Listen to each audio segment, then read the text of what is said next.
Yung kapatid ko kasi kailangan ng tulong. Sumusuka ho siya ng itim na likidong amoy burak.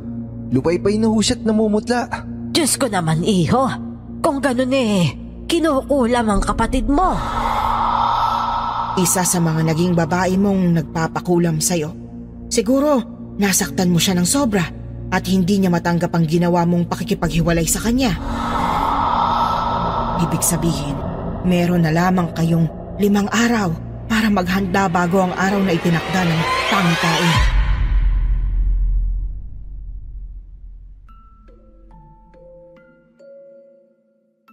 Mahirap magpatawad. Lalo na kung ang sangkot at ang nalagay sa kapahamakan, isang mahal sa buhay. Pero tama nga ba ang gumante? Para sa akin kasi, naniniwala ako sa tinatawag na karma. Kapag gumawa ka ng mabuti, bibiyayaan ka. Pero kapag gumawa ka ng masama, tiyak ang kaparusahang naghihintay sa'yo. Magandang araw po sa lahat ng mga solid kayanggaw, silent listeners at supporters. Lalong-lalo na sa ating magagaling na narrator at voice actors na sina Miss Clar at Sir Jay. Nais ko lang pong ibahagi sa inyo ang naging karanasan ko 3 taon na ang nakakaraan. Dahil sa pagiging barumbado at babaero ng kapatid kong si Carlos, munti ka nang malagay sa alanganin ng mga buhay namin. Ako nga po pala si Henry. At ito ang aking kwento. Bago ko po simulan ng istorya, huwag kalimutang mag-subscribe bilang suporta sa ating channel. Kuya Carlos! Ano pong nangyari sa inyo? Bakit ka po nagsusuka ng itim na likidong yan tapos may burak? Diyos ko po, Carlos, ano yan? Bakit ganyan yung suka mo? Ang baho, amoy kanal. Pakiusap, tulungan niyo ako. Hindi ko na kaya. Sobrang sakit na ng tiyan ko. Ang sakit talaga. Ate Lucette, paano na po yan? Ano pong gagawin natin? Namimilipit na po si Kuya Carlos sa sakit ng tiyan niya. Kauuwi ko palang galing trabaho nang mapansin kong tila nagkakagulo sa bahay namin. Nasa gate pa lang ako ng bahay. Rinig ko na ang natatarantang sigaw ng bunso naming kapatid na si Gab-Gab. Ganon din si Carlos na namimilipit sa sakit ng tiyan. At si Luzette na hindi alam kung anong gagawin. Kaya naman dali-dali kong tinungo ang pinto ng bahay. At pagbukas ko, tumambad sa harap ko ang isang nakakahindik na pangyayari. Hindi na halos makagulapay si Carlos dahil sa pagsusuka ng kung anong itim na likido. Habang si Luzette naman, patuloy lang sa paghagod sa likod ng kapatid ko. Carlos? Uy, ano lang yan? Diyos ko, ano yung itim na likido sinusuka mo, Carlos? Hindi normal yan ah. Kanina pa ba yan? Halos mga 20 minutos na rin, kuya. Oh, bakit hindi kayo dumiretso kagad kay Lola Minda? Hindi ka ba naawa sa kapatid ko, Luzette? Hihintay mo pa talaga maubusin siya ng tubig sa katawan sa sobrang pagsusuka? Pero bakit kay Lola Minda? Wag doon. Sa ospital na lang natin dalhin si Carlos, kuya. Mas masusunagay niya ron. Hindi mo ba nakita, Luzette? Hindi normal na pagsusuka yung nangyayari kay Carlos. Siguradong kinukulam yan. Kinukulam? Ano po? Kinukulam po si Kuya Carlos, Kuya Henry? Di ba po bad po yun? Oo, masama nga yun, Gab-Gab. Kaya kailangan natin madalas sa isang manggagamot yung Kuya Carlos mo. Dito muna kayo ha. Susundin ko lang si Lola Minda. Ha? Bakit si Lola Minda? Ano bakit si Lola Minda? Siyempre, siya yung manggagamot dito sa baryo natin eh. Kahit nga sa baryo nyo, kilala yung matanda na yun eh. Huwag mong sabihin hindi mo alam yun. Kuya Henry, kasi palagay ko siya yung may gawa nito kay Carlos eh. Ano? Paanong siya? Mabait si Lola Minda at tumutulong siya sa mga tao sa pamamagitan ng panggagamot niya. Kaya paano mo nasabing siya yung kumulam kay Carlos? Kuya, nasagot ko kasi siya nung nakaraan eh. Hindi ko naman kasi sinasadyang matamaan siya ng bola noong dumadaan siya sa bakuran. Nagalit siya kaya nasagot ko siya. At sinabi kong kasalanan niya kung ba't siya tinamaan. Anak ng teteng naman, Carlos. Ba't mo ginawa yun? Kita mo lang ang halos uugod-ugod yung matandang yun tapos imbis na humingi ka ng tawad, siya pa talaga yung sinisi mo? Kaya nga hindi dapat si Lola Mindang lapitan mo, Kuya Henry, kasi sigurado kung hindi niya gagamutin si Carlos, lalo na kung siyang may gawa nito sa kapatid mo. At saka, hindi mo ba alam na hindi na nang gagamot yang si Lola Minda? Malay ba natin kung ginawa niya ng libangan ng pangungulam sa mga taong may atraso sa kanya dahil nabuburyo na siya sa buhay niya? Hindi. Pupuntahan ko pa rin si Lola Minda. Gab-gab, bantayan mo yung kuya mo ha. Susunduin ko lang si Lola Minda. Tumutol pa noon sina Carlos at Luzette na puntahan ko si Lola Minda. Naniniwala kasi talaga silang ang matanda ang may gawa nun sa kapatid ko. Pero hindi ko kasi ugaling maniwala sa mga sabi-sabi lang. Naniniwala lang ako sa mga bagay-bagay kung talagang nakita ng dalawang mata ko at kung may pruwebang mailalatag sa harapan ko. Ang kaso kasi nila, puro lang sila hinala. Kaya naman agad akong naglakad papunta sa bahay ni Lola Minda. 4 na bahay lang naman kasi ang pagitan ng mga bahay namin, kaya malapit lang. Tao ho! Lola Minda! Tao ho! Bah, wala bang tao dito? Teka, bukas tong gate ah. Gabi na pero hindi pa na isasarado ni Lola Minda to. Lola Minda? Tao po! Wala ho bang tao dito? Nako, nabibigin na yata yung matandang yun. Nang wala pa ring sumasagot sa pagtawag ko ay nagpa siya akong pumasok na lang sa bakuran ng bahay ni Lola. Kako kasi baka nabibingi na ang matanda kaya hindi niya ako naririnig. May katandaan na kasi si Lola Minda at palagay ko ay nasa 80 anyos na siya. Nang makapasok na ako sa bakuran, napansin kong kandila lang ang nagsisilbing ilaw sa loob ng bahay. Nagtaka ako dahil sa pagkakaalam ko, matagal nang may sariling kontador ng kuryente si Lola Minda. At parang may kung anong puwersa ang nagtulak sa akin na sumilip doon sa siwang ng dingding ng bahay. Gawa lang kasi ang dingding na yon sa kawayan. Diyos ko, totoo ba itong nakikita ko? Para saan naman yung mga kandilang yan? 3 kandila tapos sa altar niya nilalagay? Hindi kaya... Ayokong isipin no na si Lola Minda nga ang may gawa sa kapatid ko. Oo nga't may pagkabarumbado ang kapatid ko. Pero sobra naman yata ang kulam bilang parusa kung totoong nagkasagutan nga lang sila. Aalis na sana ako noon. Pero pagpihit ko, halos mapatalon ako sa gulat nang bumulaga sa harapan ko ang matanda. Madilim pa naman noon at tanging ilaw mula sa kandila na lumalabas. Mula sa siwang ng dingding ang nagsilbing liwanag ko noon. Nakaitim pa man ding bestida si Lola Minda at tanging puti lang ng kanyang mga mata ang naaaninag ko noon. Lola Minda, Diyos ko naman, atakihin ho ako sa puso niyan dahil sa inyo eh. Nagulat ba kita, iho? Abay, pasensya na ha. Ano ba kasing ginagawa mo dito gabing-gabi na? Kasi ho, kailangan ko ng tulong nyo. Pero teka nga ho, bakit nga ho ba kandila lang yung ilaw ninyo? Diba may linya naman po kayo ng kuryente? Naputulan kasi ako, iho. Bukas pa ako makakabayad. Dahil bukas pa ako padadalhan ng anak kong nasa Maynila. Siya, ano nga bang pakay mo rito ng ganitong oras? Lola Minda, yung kapatid ko kasi kailangan ng tulong.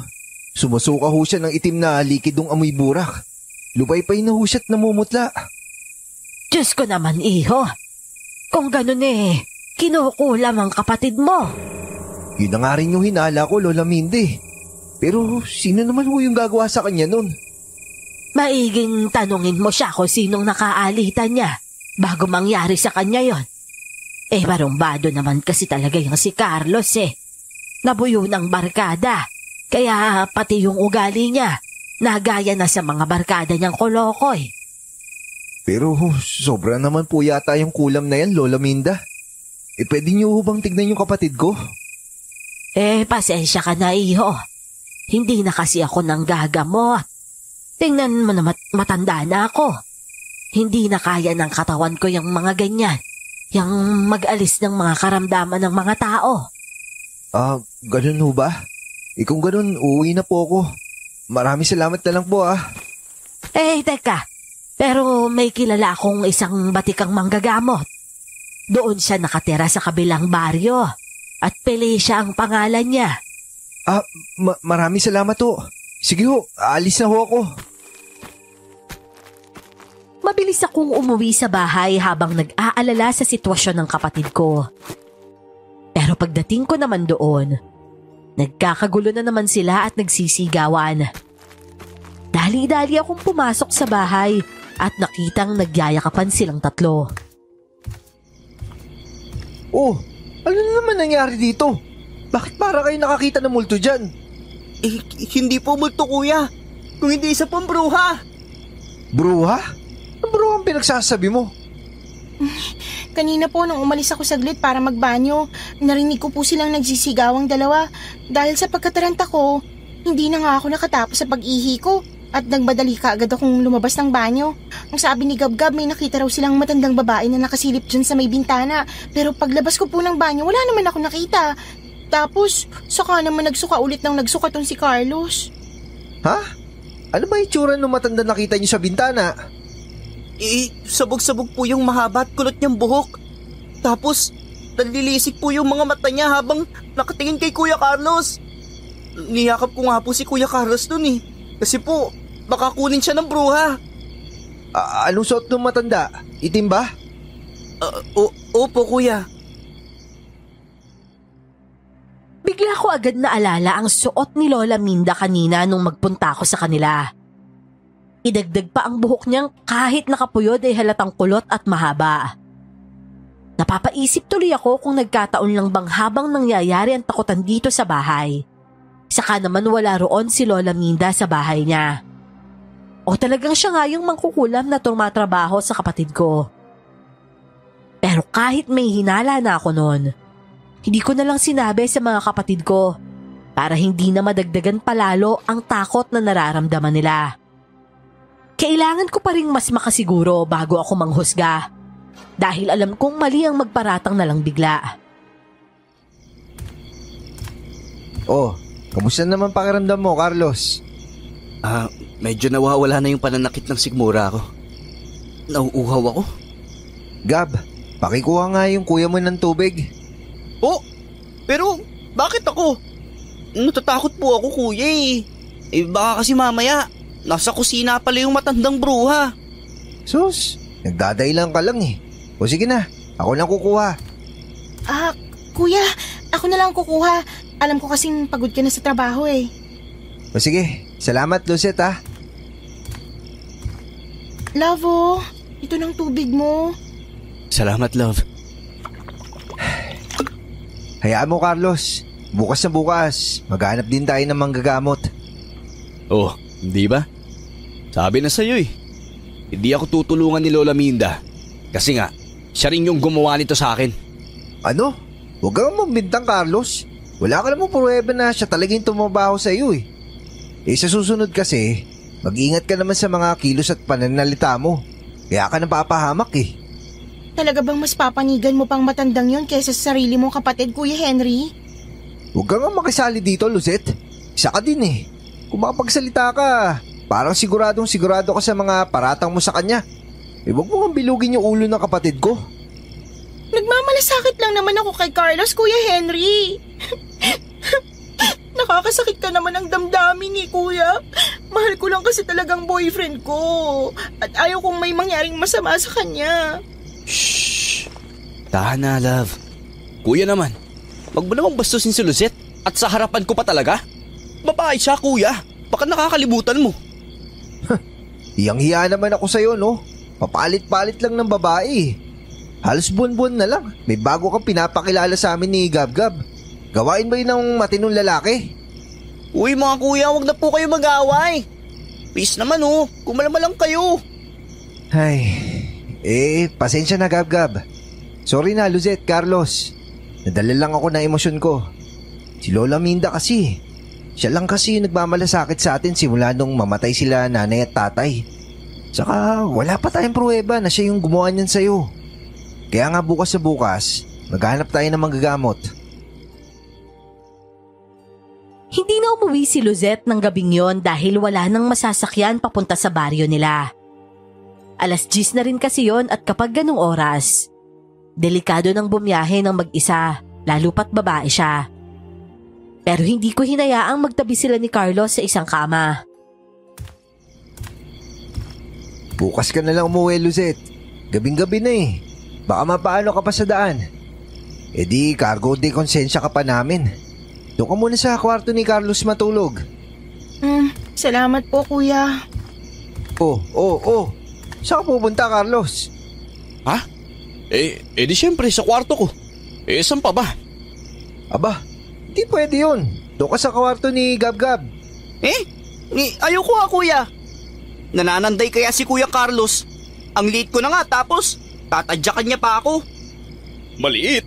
Yung katawan mong yan maliit? Aba, ibang klase ka rin no? Pangdalawahan na nga yan Uy, grabe ka naman sa akin Kuya Carlos. Kuya Henry nangaasar pa talaga si Kuya Carlos. Ikaw nga ang baho ng suka mo Huwag kang tatabi sa kanya, Ate Lizette.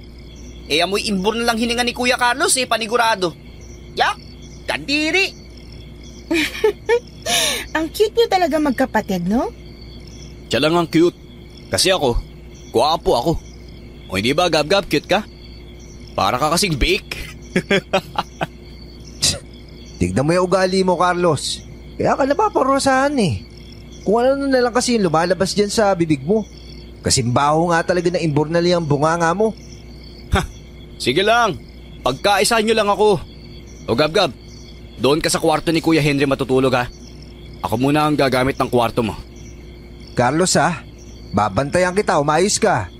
Hindi ka pa tapos ng koleyo kaya huwag kang gagawa ng bagay na maaari mong pagsisihan sa uli. Ay, oo na po tatay. Kuya inaasar ka niya. Sus, ikaw naman, sumbongero. Hoy. Tigil nga kayong dalawa. Carlos, ikaw ikaw yung matanda dito pero pinapatulan mo pa rin to si Gab-Gab. Makto ka nga ayon sa edad mo. Hindi yung panobya-nobya ka na pero para ka pa rin bata kumilos at mag-isip. Mayos ka nga. Napangiwi na lang si Carlos noon saka pumasok na sa kwarto ni Gab-Gab. Ganon din si Luzette na bahagya pang humahagik-hik dahil sa iniasal ng dalawa kong kapatid. Niyakag ko na lang rin si Gab-Gab sa kwarto ko noon. Saka inihanda ang hihigaan namin. Mukhang hindi pa yata ako makakatulog ng maayos dahil kailangan kong bantayan si Carlos. Baka kasi habang natutulog kami, bigla niyang pasukin ng nobya niya sa kabilang kwarto at gumawa ng milagro. Mag-aalas-3 na ng madaling araw nang makatulog ako. Kaya naman kinabukasan, nagising na naman ako dahil sa natatarantang pagtapik ni Gab-Gab sa pisngi ko. Kuya! Kuya Henry! Gising po! Si Kuya Carlos! May kung ano pong tumutubo sa mukha niya! Ano yun? Tara na po sa kwarto ko para mapakita ko sa inyo! Nagmamadali naman akong tumayo sa kapatakbong tinungo ang kwarto ni Gab-Gab kung saan natulog si Carlos kagabi. Nakatalikod pa ito sa gawin namin. Kaya naman nilapitan ko pa siya para makita ang sitwasyon niya. Nang iharap ko siya sa akin, doon na ako nagulat. Yung mukha kasi niya ay puno ng sugat na animoy mga tigyawat. Malalaki yon at nagnanaknak pa. Diyos ko naman, Carlos. Ano ba nangyari sa mukha mo? Halos ako win na ng mga tigyawat yung mukha mo Tapos lansa-lansa pa. Nako. Malaki yata talaga yung galit sa'yo nang tumatrabaho sa'yo. Kuya, tulungan mo naman ako. Paano ako makakapasok sa school nang ganito ang itsura ko? Sandali lang. Hahanap ako ng magagamot. Gab-Gab, bantayin mo muna tong kuya mo Teka. Nasaan nga pala si Luzette? Nagpaalam po siya kaninang uuwi na kuya. Sabi ko nga po, dito na mag-almusal pero ang sabi niya po, kailangan niya raw pong umuwi. Dahil baka pagalitan po siya ng nanay niya. Ganun ba? O siya, ikaw muna bahala sa kuya mo Magtatanong-talong lang ako dito sa kapitbahay kung may kakilala silang manggagamot. Sige po kuya. Pumunta ako sa mga kapitbahay naming naniniwala sa mga bate, kulam at barang. Sigurado kasi akong alam nila kung saan merong manggagamot. Kapag kasi nagkasakit ang mga anak nila o kahit sinong kapamilya nila, dinadala kaagad nila sa manggagamot para ipatawas. Halos lahat kasi sa lugar namin ay kapos, kaya naman imbis na magbayad ng mahal para sa check-up, dinadala na lang sa mga albularyo at manggagamot. Hindi naman kasi nagpapabayad ang mga katulad nila, kaya naman mas kumbinyente dahil hindi na kailangang gumastos ng malaking halaga. Ano ka mo? Manggagamot? Abay, hindi ba malapit lang sa inyo si Aling Minda? Bakit hindi kayo lumapit sa kanya? Ang sabi kasi ni Lola Minda, hindi na daw po siya nanggagamot gawa ng mahina na raw yung katawan niya. Tapos marami na daw siyang iniindang sakit. Matagal na daw siyang tumigil sa panggagamot. Abay, kung ganun di kay Felicia kayo magpagamot. Isa yun sa batikang manggagamot doon sa kabilang baryo. Kung hindi mo na itatanong, kilala rin siya ng halos lahat ng kapitbahay natin dito. Talaga ho?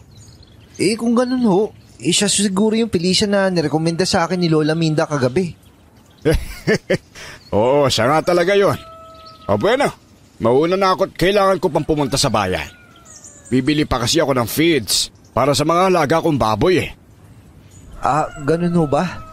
Pero paano nga po pala pumunta dun kila Aling Felicia? Aba, syempre. Kailangan mong sumakay ng tricycle. Pwede mo namang lakarin kung masipag ka pero aabutin ka pa ng siyam-siyam nun.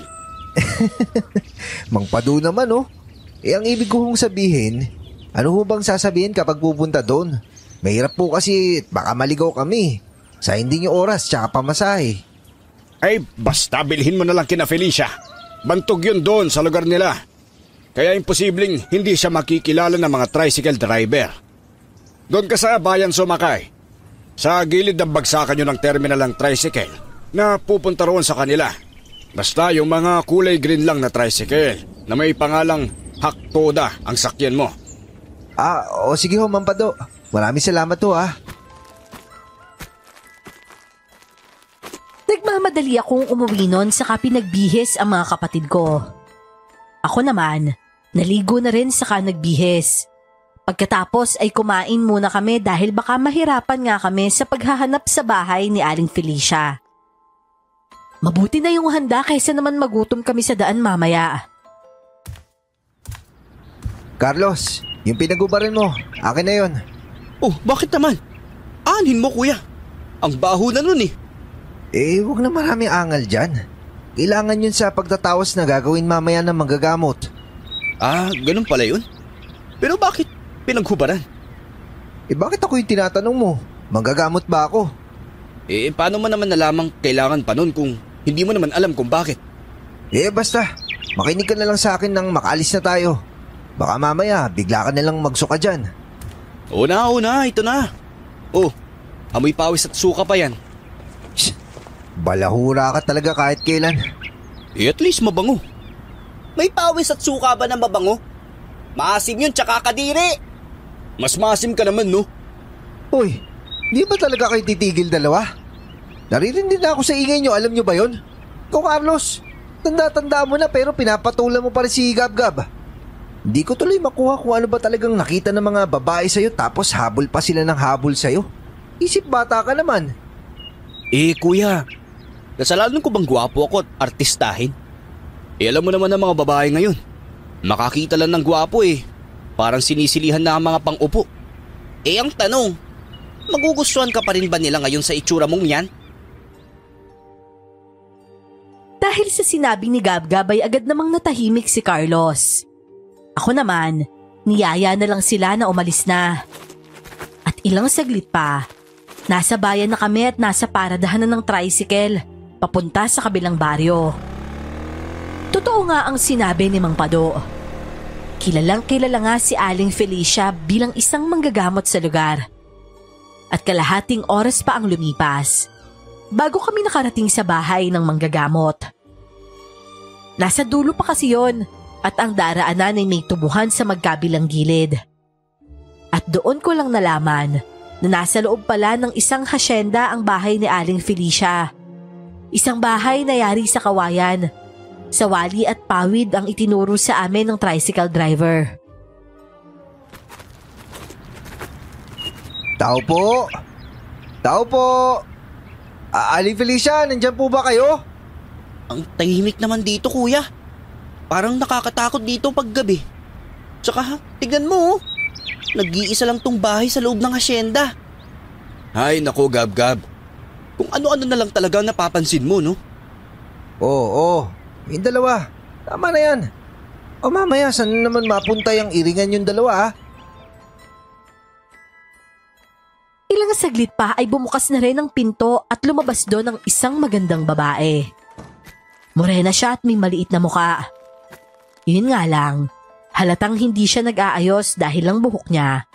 Parang pinasadahan lang ng kamay saka ipinuyod. At may nakalagay pang curler sa bangs niya. Nakasuot pa siya noon ng mahabang duster. Miss, inahanap ko kasi yung manggagamot. Manggagamot ako. Ha? Ikaw si Aling Felicia? Anong Aling Felicia? Mukha ba akong matanda sa paningin mo? Pasensya na. Akala ko kasi ikaw si Felicia eh. Tapos sabi mo ikaw yung manggagamot. Di ba si Aling Felicia lang naman yung manggagamot dito? Nakita ko pa noon kung paano kumunot ang noo ng babae at halos magsalubong na ang kanyang mga kilay dahil sa sinabi ko. Ang dalawang kapatid ko naman, halatang nagpipigil ng tawa kaya naman mahina ko silang pinagsisiko. Napahawak pa nga sa bewang niya ang babae na para bang handa ng makipagsagutan at makipagduruan. So sinasabi mo na mukha talaga akong matanda sa paningin mo. Ikaw, umayos ka ha. Dayo ka lang dito, baka nakakalimutan mo. Suplada naman ng isang to. Ang ganda nga, pero maldita naman. May sinasabi ka ba? Oo. Ang sinasabi ko ang ganda mo. Hindi yan yung narinig ko eh. Narinig naman pala magtatanong pa. Nandiyan ba si Aling Felicia? Susmita, sino kausap mo dyan? Saka naman bumukas ng malaki ang pinto at bumungad doon ng isang ginang na may iilang uba na sa buhok. Nakaduster din ito katulad ng magandang babae na Susmita pala ang pangalan. Inirapan pa nga niya ako bago pumasok sa bahay nila. At saka naman ako bumaling sa ali at saka bumate. Magandang araw ho. Kayo po ba si Aling Felicia? Ay, magandang araw din sa inyo. Ako nga si Felicia. Anong sadya ninyo? Manliligaw ka ba sa anak ko, iho? Hindi ho. Nandito ho kasi kami. Kasi magpapagamot sana tong kapatid kong si Carlos. Kung ganun, hali kayo rito sa loob. Akala ko naman manliligaw ka ni Susmita pero, puwera biro. Na paano ba itong kapatid mo? Nabutan ko na lang kagabi na nagsusuka ng itim na likido na amoy burak. Lupay-pay na nga ho siya pagdating ko Mabuti nga nawala naman daw yung sakit ng tiyan niya pagkatapos magsuka. Bakit balot ng balabal ang mukha nito? Pakialis nga yan iho at titingnan ko. Tumutubo pa nga hong parang tigyawat sa mukha niya. Ayan ho. Sus Mariosep, oo nga, nagnanaknak pa. Diyos ko, hindi maganda ito. Siguradong may tumatrabaho sa kapatid mo, iho. Kinukulam siya at malaki ang galit sa kanya ng taong yon. Aling Felicia, gagaling pa ho ba ako? Hindi ko ho kasi kayang pumasok sa school ng ganitong itsura ko Huwag kang mag-alala, iho. Gagaling ka. Hindi pwedeng hindi. Gagawin namin ang lahat para mapagaling ka, iho. Ano ngang mga pangalan ninyo? Ako nga po pala si Henry. Siya naman ho si Carlos, tapos ito naman bunso, si Gab-Gab. Ay siya, sige. Susmita anak, pakikuha mo nga yung mga planggανita at malinis na tubig. Oo, sige po, Nay. Sandali lang po. Henry, iho, may dala ka bang damit nitong si Carlos? Yung napagrumihan na? Oo, Aling Felicia. Eto.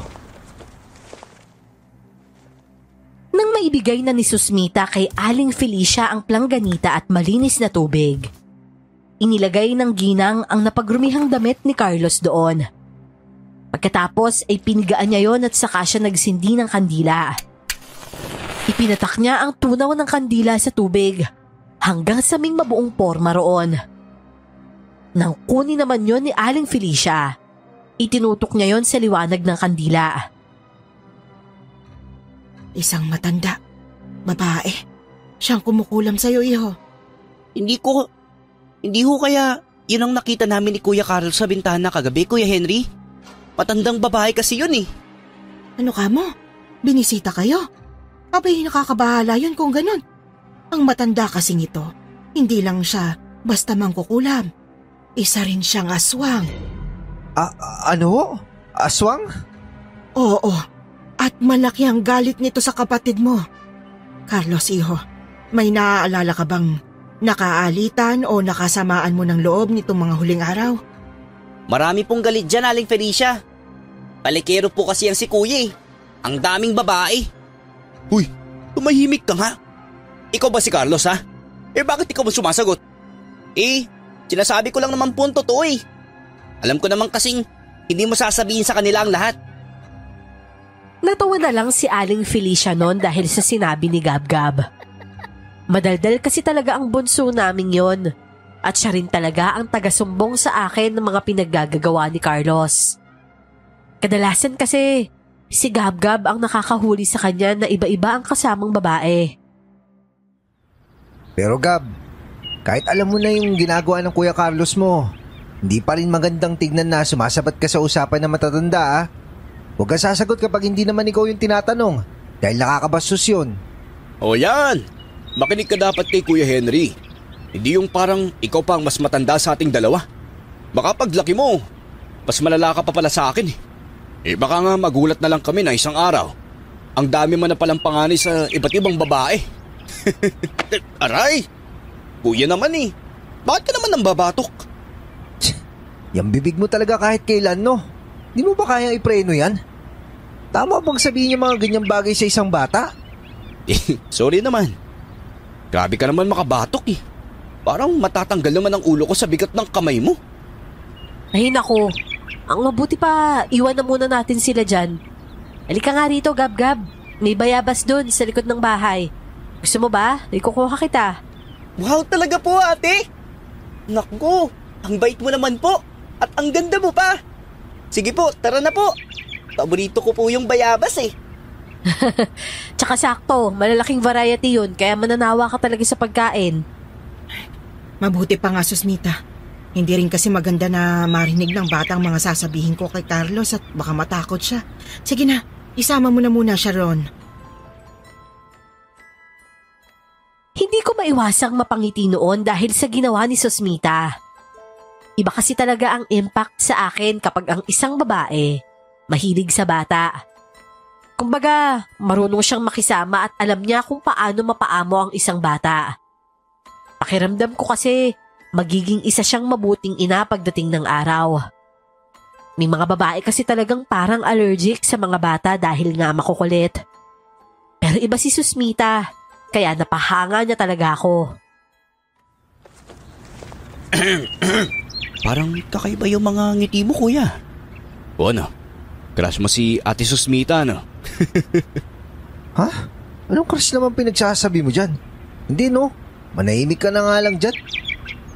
Carlos, iho. May ilang katanungan lang ako para sa'yo at gusto kong sagutin mo ko ng maayos, ha? Kailangan totoong mga isasagot mo para naman matulungan kita. Nagkakaintindihan ba tayo? Opo, Aling Felicia. Natatandaan mo pa ba kung sino yung nagawan mo ng kasalanan? Yung sa palagay mo na isang mabigat na rason kung bakit pinarurusahan ka ngayon ng ganyan?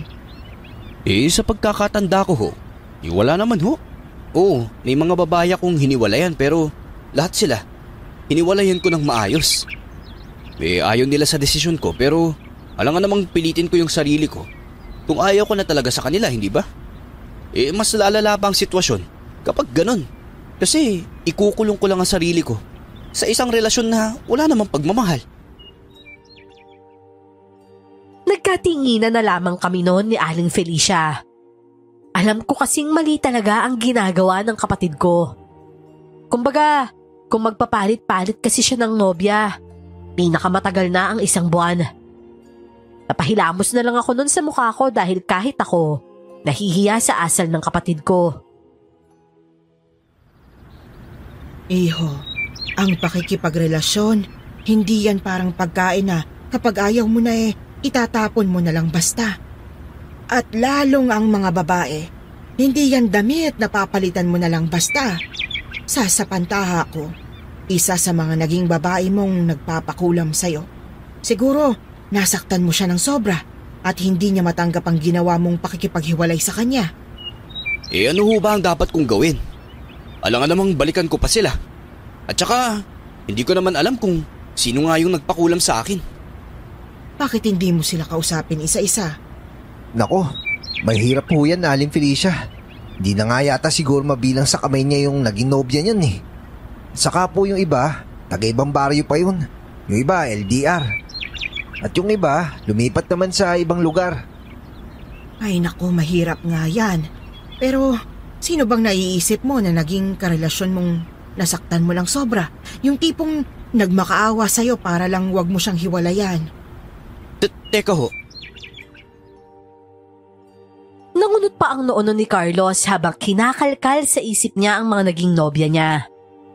Sa dami kasi talaga ng mga naging babae niya, sigurado akong nakalimutan niya na rin ang iba. Hanggang sa manlaki ang mga mata niya na para bang may naalala siya bigla. Si Vanessa ho. Oo, tama, tanda ko na. Vanessa? Teka, oo.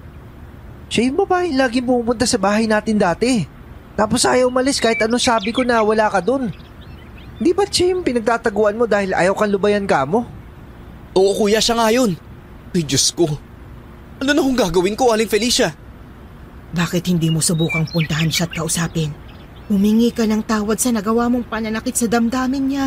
Baka sakaling lumambot ang puso niya at ipabawi niya ang sumpang tinataw ng mangkukulam sa'yo. Sige ho. Gagawin ko ho yun. Pero paano ho kapag hindi niya binawi ang sumpa? Huwag mo na munang isipin yun, Iho. Hindi ito mabilisan at kailangan pag-isipan ng bawat hakbang. Sa ngayon ay yan na munang gawin mo. At saka kayo bumalik dito kapag nagawa mo na. Sige ho. Salamat ho, Aling Felicia. At Iho, paalala ko lang sana mag-iingat ka dahil malakas ang kalaban mo. Isang mangkukulam na aswang pa naman ang tumatrabaho sa'yo. Malay natin kung ipinagkasundo ka na pala ng nagawan mo ng atraso sa aswang na yon at naghihintay lang ng tamang pagkakataon ng aswang para mabiktima ka. Pareho kaming natahimik ni Carlos noon. Marahil ay naisip din ng kapatid ko na yon ang worst case scenario na pwedeng mangyari kung sakali. Mahirap ngang kalaban ng ganong klase ng nilalang. Lalo pat hindi namin kilala kung sino yon.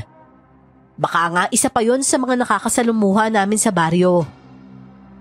At sakto namang pagkatapos naming mag-usap-usap, saka naman bumalik sina Gabgab at Susmita. Malapad ang pagkakangiti ng kapatid ko habang nasa damit niya ang ilang malalaking bayabas na nakuha nila mula sa bakura ni na Aling Felicia. Kuya, tignan mo! Ang dami ng bayabas na nakuha namin dun sa likod ng bahay ni Ate Susmita. Tapos ang laki pa. Kung gusto mo, Gabgab, pagbalik nyo, kuha ka ulit. Tsaka nagsisimula na rin namang mamunga yung mga sinigwetes dyan sa gilid ng bahay. Baka pagbalik nyo, marami na rin yun. Wow! Ang dami naman palang prutas sa inyo, ate. Pero babalik pa po ba tayo rito, Kuya Henry? Oo, di ba kasi gumagaling yung Kuya Carlos mo? Kaya kailangan pa talaga natin bumalik dito. Sa ngayon, bibigyan na muna kita ng proteksyon, Iho. Huwag mong aalisin to sa katawan mo, ha? Ay, tsaka sandali. Igagawa muna kita ng gamot na ipapahid dyan sa mga tumutubo sa mukha mo. Nang maibigay na ni Aling Felicia kay Carlos ang gamot na ginawa niya, kaagad na kaming nagpaalam para umuwi. Hapon na rin kasi noon at siguradong gagabihin kami kapag tumagal pa kami doon. Mabuti na lang, hindi mahirap sumakay papunta sa bayan galing sa baryo nila. Kaya nakauwi rin kami kaagad. Ibang klase. Walang paramdam si Luzette ah. Baka natakot na sa itsura mo, kuya. Mukha ka kasing pimple na tinubuan ng mukha eh. Uy, ikaw talagang bata ka? Baka gusto mong maapektusan.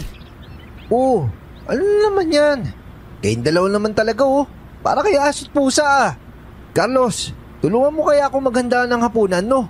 Hindi yung pinapatulan mo pa ng pang-aasar niya si Gab-Gab. Tutulungan kita. Tapos kapag tumulo yung nana na galing sa mga sugat ko, sa niluluto mo magagalit ka? Naku, wag na lang. Ang sabihin mo, tamad ka lang talaga. Ay nako, hindi ka na talaga natuto. Ako na lang kuya, tutulungan kita. Malaki naman ako eh. Saka na Gab-Gab. Ako na muna. Sige na, magpahinga ka na. O di kaya mag-review ka para may maiwan naman sa utak mo tungkol sa mga lessons nyo. Absent ka pa naman ngayon. Pagkatapos naming kumain ay nanood muna kami ng TV habang nagpapababa ng kinain. Pagkalipas naman ng 1 oras, saka kami natulog. Pinaalalahanan ko pa noon si Carlos na pahira ng gamot na bigay ni Aling Felicia ang mga sugat niya sa muka. Dahil sa pagod ng araw na yon, mabilis din akong nakatulog. At bandang hating gabi nang magising ako dahil narinig ko na namang umalulong ang mga aso. Sabi kasi ng tatay namin dati, kapag daw ganong umaalulong ang mga aso, may masamang mangyayari. Ilang minuto din ang itinagal ng mga alulong na yon. Kaya naman nagpasya akong bumangon para sumilip sa siwang ng bintana. Buisit, ang dami aso niyan. At saka bakit dito sila lahat sa bahay nakaharap? Nagmamadali akong lumabas nun sa kwarto ko para silipin ang mga kapatid ko sa mga kwarto nila. Pero pagbukas ko ng pinto, saka rin lumabas si Gab-Gab sa kwarto niya. Halata ang takot sa mukha niya na para bang nakakita ng multo. Kuya! Si Kuya Carlos po! Oh, bakit? Nakita ko po siya kaninang lumabas ng bahay. Tapos sumama po siya sa isang babae. Ano? Tignan mo po kuya. Wala na po siya dyan sa kwarto niya oh. Nang sabihin yon ng kapatid ko, agad naman akong pumasok sa nooy nakabukas na pinto ng kwarto ni Carlos. At oo nga, wala na nga siya roon. Bukas din ang bintana at nakita kong wala ng laman ang bote na may lamang gamot na bigay ni Aling Felicia sa kanya. Kinuha ko yon saka sumilip sa nakabukas na bintana at napagtantong baka ibinuhos ni Carlos doon ang laman ng bote. Diyos ko naman, ano naman nangyari kay Carlos? 10 oras na ng gabi tapos lumabas pa siya. Anak ng pating naman oh. Gab-Gab, namukha mo ba yung babaeng sinamahan ng Kuya Carlos mo? Hindi po eh. Pero ang nakita ko lang po, mahaba at kulot ang buhok ng matanda. Tapos nakabestidang itim. Teka, hindi kaya? Hala kuya, baka yung babaeng kasama niya, yun yung bruwang nagpakita sa amin kahapon. Nako, mukhang siya nga yun. Kailangan natin hanapin yung Kuya Carlos mo. Sasama po ako Kuya Henry? Oo, hindi na nga sana eh. Kaso baka kung ano mangyari sa'yo dito sa bahay. Pero kuya, nakakatakot po sa labas eh. Kasama mo naman ako eh. Huwag kang matakot. Kukuha muna tayo ng pangontra sa kusina bago tayo umalis. Pangontra po? Para saan naman po kuya? Nagdadalawang isip ako noon kung sasabihin ko ba kay Gab-Gab na gagamitin namin ang mga bawang at asin para panlaban sa mga aswang. Ayoko kasing mas madagdagan pa ang takot niya. Kaya naman marahas na lang akong napabugan ng hininga. Ipinatong ko ang kamay ko sa ulo niya saka bahagyang ginulo ang buhok niya. Kuya naman eh. Nagugulo po yung buhok ko. Oh, di ba sabi mo malaki ka na? Big boy ka na kaya dapat matapang ka. Matapang naman po ako kuya eh. Kung ano man makita mo mamaya habang hinahanap natin yung kuya mo, i-promise mo sa akin ha, hindi ka tatakbo palayo sa akin. Naintindihan mo ba? Huwag kang lalayo sa akin kasi baka mapahamak ka. Ay, hindi po kita maintindihan kuya. Pero sige po, hindi po ako lalayo sa'yo. Oh, ito. Ilagay mo to sa bulsa mo. Bawang at asin? Anin ko naman po to kuya. Hindi ba po pakontra to sa mga aswang? Hindi agad ako nakahuma dahil sa sinabing yon ni Gab-Gab. Para kasing yun na yung hudyat ko para hindi na maglihim pa sa kanya. Aware naman pala kasi siya sa mga aswang, kaya nagpasya na lang akong sabihin sa kanya ang lahat. Mula sa kung anong nilalang ang tumatrabaho kay Carlos at kung bakit kailangan naming hanapin at iligtas ang kapatid namin. Kaya naman nagkasundo kaming dalawa na wag aalis sa tabi ng isa't isa para walang mapapahamak. Dala ang flashlight at mga pangontra ay lumabas kami ni Gab-Gab para hanapin si Carlos. Punyemas naman talaga oh. Saan ba natin hanapin si Carlos? Gab, hindi mo ba nakita kung saan siya banda dinala ng babae? Hindi po kuya eh. O siya, tara, doon tayo maghanap. Kuya, wala ka po bang naririnig? Naririnig yung alin? Parang may sumisigaw po kasi. Doon oh, sa banda ron. Pinakinggan kong mabuti ang sinasabi ni Gab-Gab na naririnig niyang sumisigaw.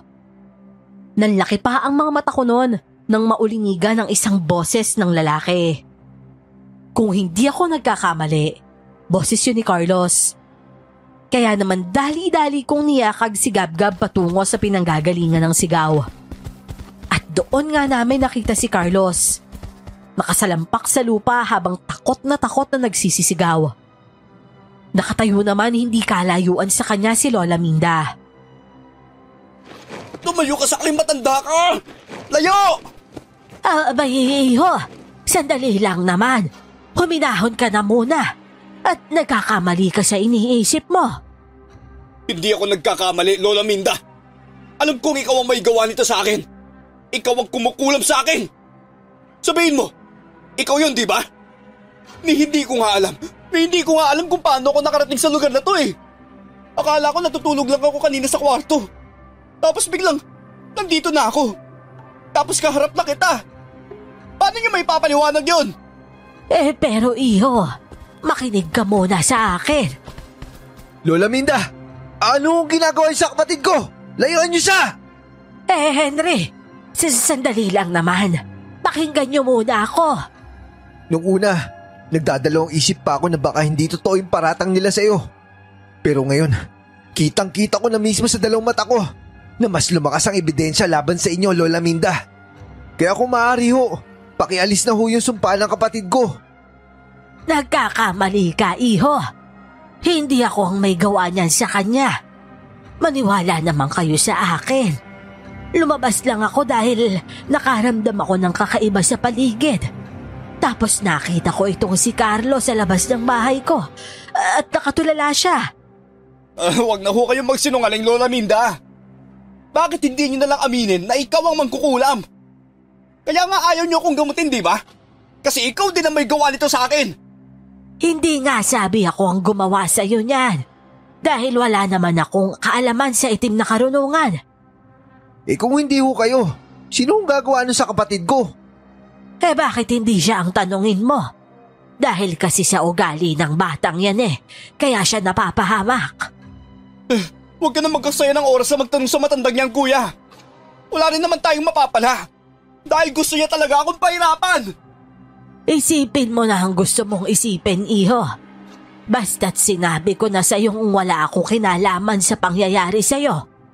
Hindi ako ganun kababaw na tao para parusahan ka dahil lang sa isang napakaliit na bagay. Nagpatiuna ng maglakad pa uwi si Carlos noon. Habang si Gab-Gab naman, nakahalukip-kip at nakatunghay sa matanda. Rinig ko pa ang pagbuntong hininga ni Lola Minda noon bago siya maglakad papunta sa bahay niya. Sinabihan niya rin kaming umuwi na at gabing-gabi na, kaya naman niyakag ko na nga si Gab-Gab pa uwi. Pagdating naman namin sa bahay, nakita kong nakahiga na sa katre niya si Carlos, kaya hindi ko na lang siya inistorbo pa. Oh, Gab-Gab, matulog ka na din ah. Pero kuya, sigurado po akong hindi si Lola Minda yung nakita kong kasama ni kuya kanina pag alis niya. Ha? Ano ibig mong sabihin? Magkaiba po kasi yung tindig nila nung babaeng kasama ni kuya kanina eh. Si Lola Minda po kasi medyo kuba na dahil nga matanda na siya. Pero yung babae kanina, matuwid pa po yung likod eh. Ganun ba? O siya, sige. Pumasok ka na sa kwarto mo at matulog. Bukas na natin pag-usapan yung tungkol dyan. Sige po kuya. Good night po. Napaisip talaga ako noon dahil sa sinabi ng bunso naming kapatid. Kung hindi si Lola Minda ang kasama ni Carlos, sino naman kaya ang babaeng yon?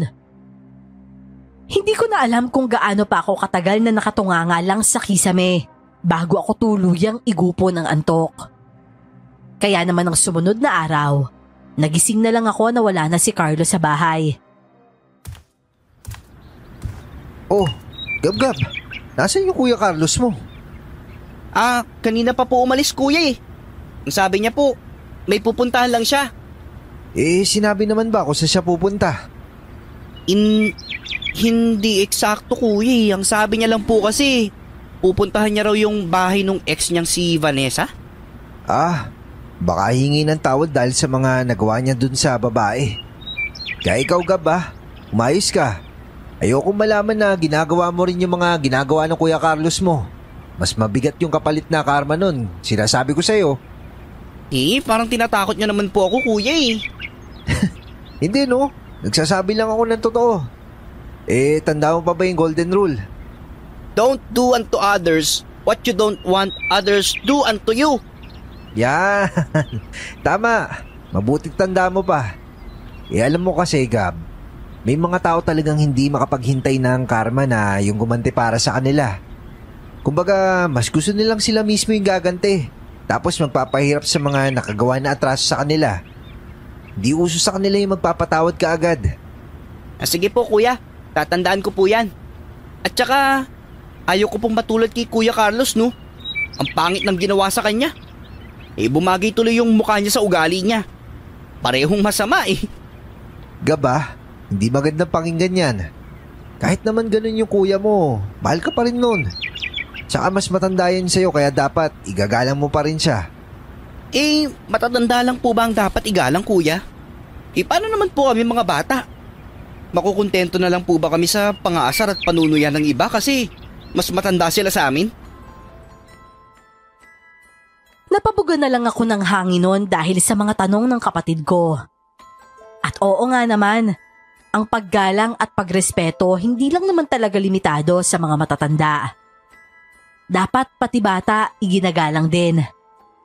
Kasi paano nga naman sila matututong gumalang sa iba kung sila mismo ay hindi ginagalang? Niyaya ko na lang siya nun sa kusina para makapaghanda na kami ng agahan. At sakto namang nakahain na ako nang dumating si Carlos. Oh, kamusta yung lakad mo? Lalim naman nun Kuya Carlos. Tumahimik ka nga Gab. Lalo lang umiinit yung ulo ko eh. At bakit naman? Hindi ka ba kinausap ni Vanessa? Wala na sila ron sa dati nilang bahay. Ang sabi ng isang kapitbahay nila, mag-iisang taon na raw na walang nakatira doon. Oh, paano na yan? Wala ka man lang bang cellphone number man lang niya? O di kaya hanapin mo yung social media niya? Wala kuya eh. Di magtanong-tanong ka sa mga kaibigan niya. Wala namang kaibigan yun eh. Ilag kasi sa kanya ang iba. Nawiwirduhan kasi sila sa kanya. Aba, posible namang walang kaibigan yun kahit isa. Ang ganda-ganda babae nun ah. Maganda nga. Prom din naman. Baliw ka ba? Prom din naman tayo ah. Hindi naman tayo taga-syudad. Ay, basta. Makita mo naman kung paano siya manamit, di ba? Jologs, onjing, tsaka baduy. Grabe ka naman. Baka kasi wala lang pambili ng mga usong damit. O baka naman ganun talaga yung hilig niyan suotin. Teka nga. Halika nga muna dito para makakain tayo. Tao po. Carlos, Kuya Henry. Teka lang. Pagbubuksan ko muna si Luzette. Hi, love. pakiramdam mo? Sa mukha kong to. Sa tingin mo maayos ako. Tsaka ayos ka rin, no? Matapos mong hindi magparamdam ng buong araw kahapon. Pupunta ka ngayon dito na parang wala lang? Sorry na, love. May emergency lang kasi sa bahay eh. Suslintik namang emergency yan. Kahit tinext mo man lang sana ako para alam ko. Pero ano? Walang lihay o hoy man lang. Ay, ganyan ba si Kuya Carlos kapag nagseseryoso? Dati-rati, siya yung laging may dahilan kapag hindi niya nagagawang magpaalam sa mga nagiging nobya niya eh. Karma na siguro niya yan, Kuya. Palagay mo? Alam mo sa tingin ko, dapat kumain ka na lang dyan ng kumain ng mabilis para mabilis kang lumaki. Huwag kang mangailam sa problema na iba. Sila nang bahala magayos niyan. Ikaw Kuya, hindi ka pa ba kakain? 10:00 po yung duty mo, di ba? May 43 minutos ka na lang po, Kuya. Hala, oo nga no. Nalinti ka na. O sige na, kumain ka na lang dyan at maliligo na ako. Mabilis nga akong nag-asikaso noon para pumasok sa trabaho. Hindi kasi ako pwedeng umabsent lalo na't absent na ako kahapon para lang maipatingin si Carlos sa manggagamot. Wala na ako susweldohin noon kapag lumiban pa ako ulit. Lalo na't hindi naman kalakihan ang pasahod sa pagiging barbero. Depende rin kasi sa dami ng customer ang kikitain namin. Hoy, magandang araw, iho. Oh, Mang Pado, ano po atin? Magpapagupit po ba kayo? Halika ho. Papakalbo ko sana itong buhok ko eh. Kita mo naman pangit na kapag humahaba. Kasi nahahalata na yung panot dito sa ulo ko. Natural lang naman ho yun. Tumatanda na kasi tayo kaya ganyan. Siya, halina kayo. Upo kayo dito. Tapos pakiahit na rin tong balbas ko ha. O sige ho. Iho, nabalitaan mo na ba yung nangyari kagabi? Doon sa anak ni Susan. Hindi ba barkada yun ni Carlos? Si Brian ho? Oo, iho, si Brian nga. Nakita raw kaninang umaga doon sa tumpok ng mga patdan. Patay na. At wala ng dugo. Ang inuha ko pinatay ang batang yun ng isang aswang. Nagpanting ang tenga ko nang sabihin yun ni Mang Pado. Hindi ako nakahuma kaagad dahil hindi ko talaga inaasahan ang pangyayaring yon. Noon lang kasi may nangyaring patayan sa baryo namin at natsyempohan pang inaaswang din ng kapatid ko. Doon ako mas nag-alala para sa kaligtasan ni na Carlos at Gab-Gab. Lalo pat ginagabi na ako minsan sa pag-uwi. Hoy, Henry, iho. Ano't natulala ka naman dyan? Wala naman ho. Nagulat lang ho ako sa dala niyong balita. Paano niyo naman ho nasabing isang aswang yung bumiktima dun sa binata? Halos wala ng dugo sa katawan Putlang-putla na. At may butas pa sa leeg niya. Ang mas malala pa ron, nakahubad pa siya nang makita siya doon sa kampo. At alam mo ba, pinutol din daw yung batuta at pinasak sa mismong bunganga niya. Bakit naman ho ganun? Ang saklap naman ho nung nangyari sa binatang yun kung ganun. Napaka-brutal ng ginawa ng pagpaslang sa kanya. Ang sabi-sabi, baka raw may ginawa ng kahalayan yung si Brian. Kaya ganun ang ginawa sa kanya. Alam mo namang may kapit ang pamilya nun sa pulisya. Kaya siguro sa ibang paraan na lang gumanti. Kung ganun ho, baka naman ho hindi aswang yung pumatay sa kanya. Baka may tao lang na binayaran yung pamilya nun. Naagarbyado, kaya ginawa yung kay Brian. Pero paano man naman may papaliwanag yung sugat sa leeg niya? Malakas ang kutob kung isang aswang talaga ang gumawa nun. Hindi ko nga lang mapagtanto kung anong uri. Baka ho nawalan ng dugo dahil di ba sabi nyo pinutulan siya ng kuwan nung batuta? Kaya siguro naubusan ng dugo't namatay. Saka sabi nyo nga di ba kagabi pa nangyari yun? Hindi natin masasabi, iho. Pero malalaman natin yun paglabas nung autopsy result. Mabuti na lang noon. Kalbo ang nais ni Mang Pado na ipagupit sa akin. Kundi ay mas lalong madaragdagan ang panot niya dahil sa dami ng pumapasok sa utak ko ng mga sandaling yon. Para kasing isang misteryo ang nangyari na kailangan pang mag-imbestiga para lang malaman ng katotohanan sa likod ng krimeng yon. Hinihiling ko na nga lang na sana hindi mangyari ang bagay na yun sa kapatid ko. At pag uwi ko naman kinagabihan, naabutan kong nanonood ng TV si Gab-Gab. Oh, Gab-Gab, nasa ulit yung Kuya Carlos mo? Nasa kwarto niya po. Masama na naman daw po kasi ang pakiramdam niya. Si Luzette, nasaan na? Umuwi na ba? Oo kuya, kaninang pag-alis mo papuntang trabaho, umalis din siya. Nag-aaway pa po kasi sila ni Kuya Carlos eh. Ay, nako. O siya, magluluto na lang ako ng hapunan para makakain tayo. Buti na lang pala, dumaan ako sa nagtitinda ng fried chicken kanina. Nagsasain lang ako ah. Wow! Fried chicken po ang ulam? Mapapadami ang kain ko nito, panigurado! Nang matapos akong magluto ng kanin, kaagad ko nang inutusan si Gab-Gab na tawagin si Carlos sa kwarto nito para maghapunan. Tumalima naman ang bata ngunit nakanguso siyang lumabas nang hindi kasama ang kuya niya. Sabi ni Kuya Carlos, wala raw po siyang ganang kumain eh. Tapos... Oh, tapos ano? Yung mga sugat niya po kasi sa mukha, mas lalong dumami. Diyos ko naman. Napaano ba talaga yan si Carlos? Halika na nga lang dito. Mauna ka na kumain at titignan ko lang yung sitwasyon ni Carlos. Carlos, papasok na ako ha. Carlos? Carlos! Alak ng tetek naman. Anong nangyari sa'yo? Pabayaan mo ako kuya. Wala nang silbi ang buhay kong to. Nahihibang ka na ba? Kala mo ba mamamatay ka kung tatalong ka dyan sa bintana? Mababalian ka lang ng buto pero hindi ka mamamatay. Adik ka ba? Ano ba tinira mo at nagkakaganyan ka?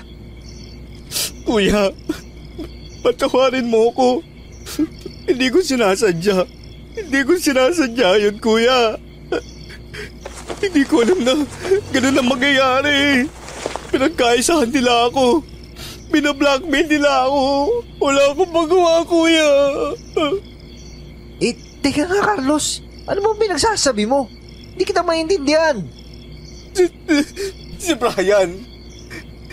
Siya ang pasimuno ng lahat ng yun. Ginahasa nila si Vanessa, kuya. Silang lahat na mga tropa ko.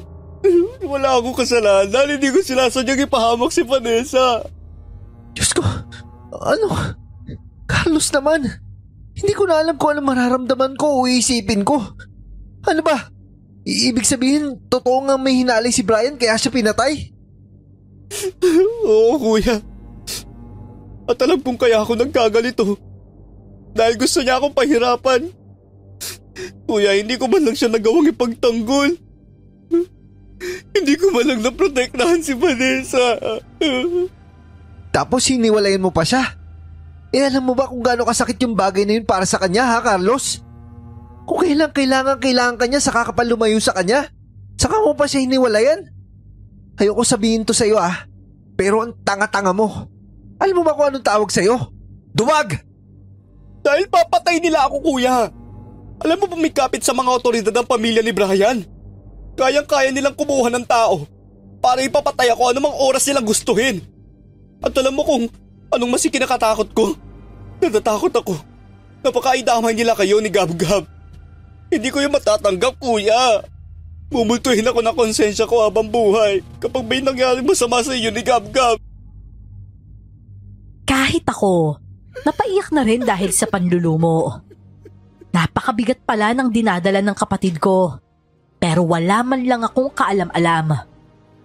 Nasanay kasi ako na lagi siyang nakatawa at nang-aasar. Pero ngayon, bumigay na siya at inilabas niya na ang totoo niyang nararamdaman. Niyakap ko na lang siya noon habang pareho kaming umiiyak. At nang medyo kumalma na siya, tinapik ko na lang siya sa balikat saka ginulo ang buhok niya. Carlos, patawarin mo ko kung hindi ko alam na meron ka palang pinagdadaanan. Wala ka namang kasalanan, kuya. Ang totoo nga niyan, ako talaga dapat sisihin. Kasi imbis na manindigan ako sa kung anong tama, Tinakasan ko ang isang kasalanan. Hindi naman ako ang gumawa. Natatakot lang kasi akong baliktiran nila ako eh. At ako ang palabasin nilang masama. Buti na nga lang hindi nila pinatay si Vanessa. Hindi ko talaga mapapatawad ang sarili ko kapag nangyari yun. Ako kasi ang nagpakilala sa kanya sa mga tropa ko eh. Bakit ka ba kasi nakikipagbarkada sa mga batugang yun? Tamo nga pati ikaw nahahawa na sa mga pagkabatugan nila. Imbis na magpatuloy ka na sa pag-aaral sa koleyo, minto ka. Para saan? Para tumambay at maglakwatsa kasama yung mga yon? Kuya naman eh. Hindi naman kasi yun ang rason ko. Alam ko naman kasing mahina ang utak ko eh. Mahihirapan ka lang na igapang ako sa pag-aaral. Si Gab-Gab na lang ang paaralin mo. Matalino yun eh. Ay nako. Oo na nga lang. O sige na, tara na. Kumain na lang tayo. Kinabukasan naman, muli akong nagpaalam na liliban sa trabaho para ipatingin ulit kay Aling Felicia si Carlos. Naitapon nga kasi ni Carlos ang gamot na ginawa ng ginang para sa mga sugat niya. At pagdating naman namin sa bahay ni na Aling Felicia, si Susmita na naman ang nagbukas ng pinto para sa amin. Magandang Ay araw. nako, walang maganda sa araw kapag ikaw kagad yung nakita ko. Aray! Pasag ka ron, kuya! Shh, uy! Tumahimik ka na nga lang. Nandiyan ba si Aling Felicia? Oo, nandun sa likod. Kumukuha ng mga halamang gamot. Pasok na muna kayo. Mukhang mabait naman pala yan si Ate Susmita eh. Siguro talagang mainit lang ang dugo niya sa'yo. Baka type ka, kuya. Uy, ano ba? Tumahimik ka na nga lang, Carlos. Nandito tayo para ipagumot ka. Hindi para maghanap ng babae. Saka wala pa sa isip ko yung mga bagay na yan. Hindi pa tapos yung responsibilidad ko sa inyo ni Gab-Gab. Pahala ka. Tatanda ka na niyang binata. Pero hindi mo pa nararanasan magkanobya.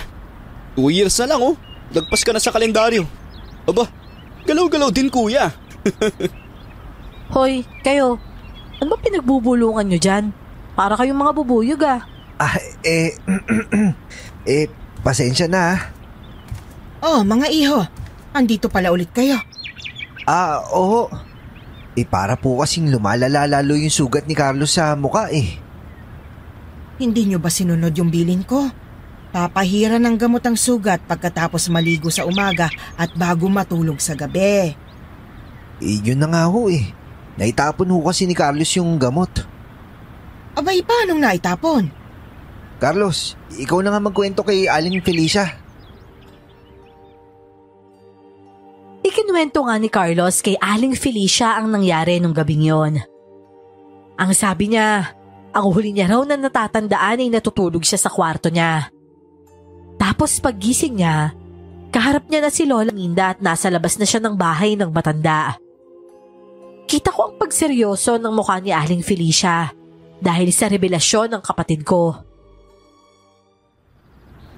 Sigurado ka bang wala kang natatandaan?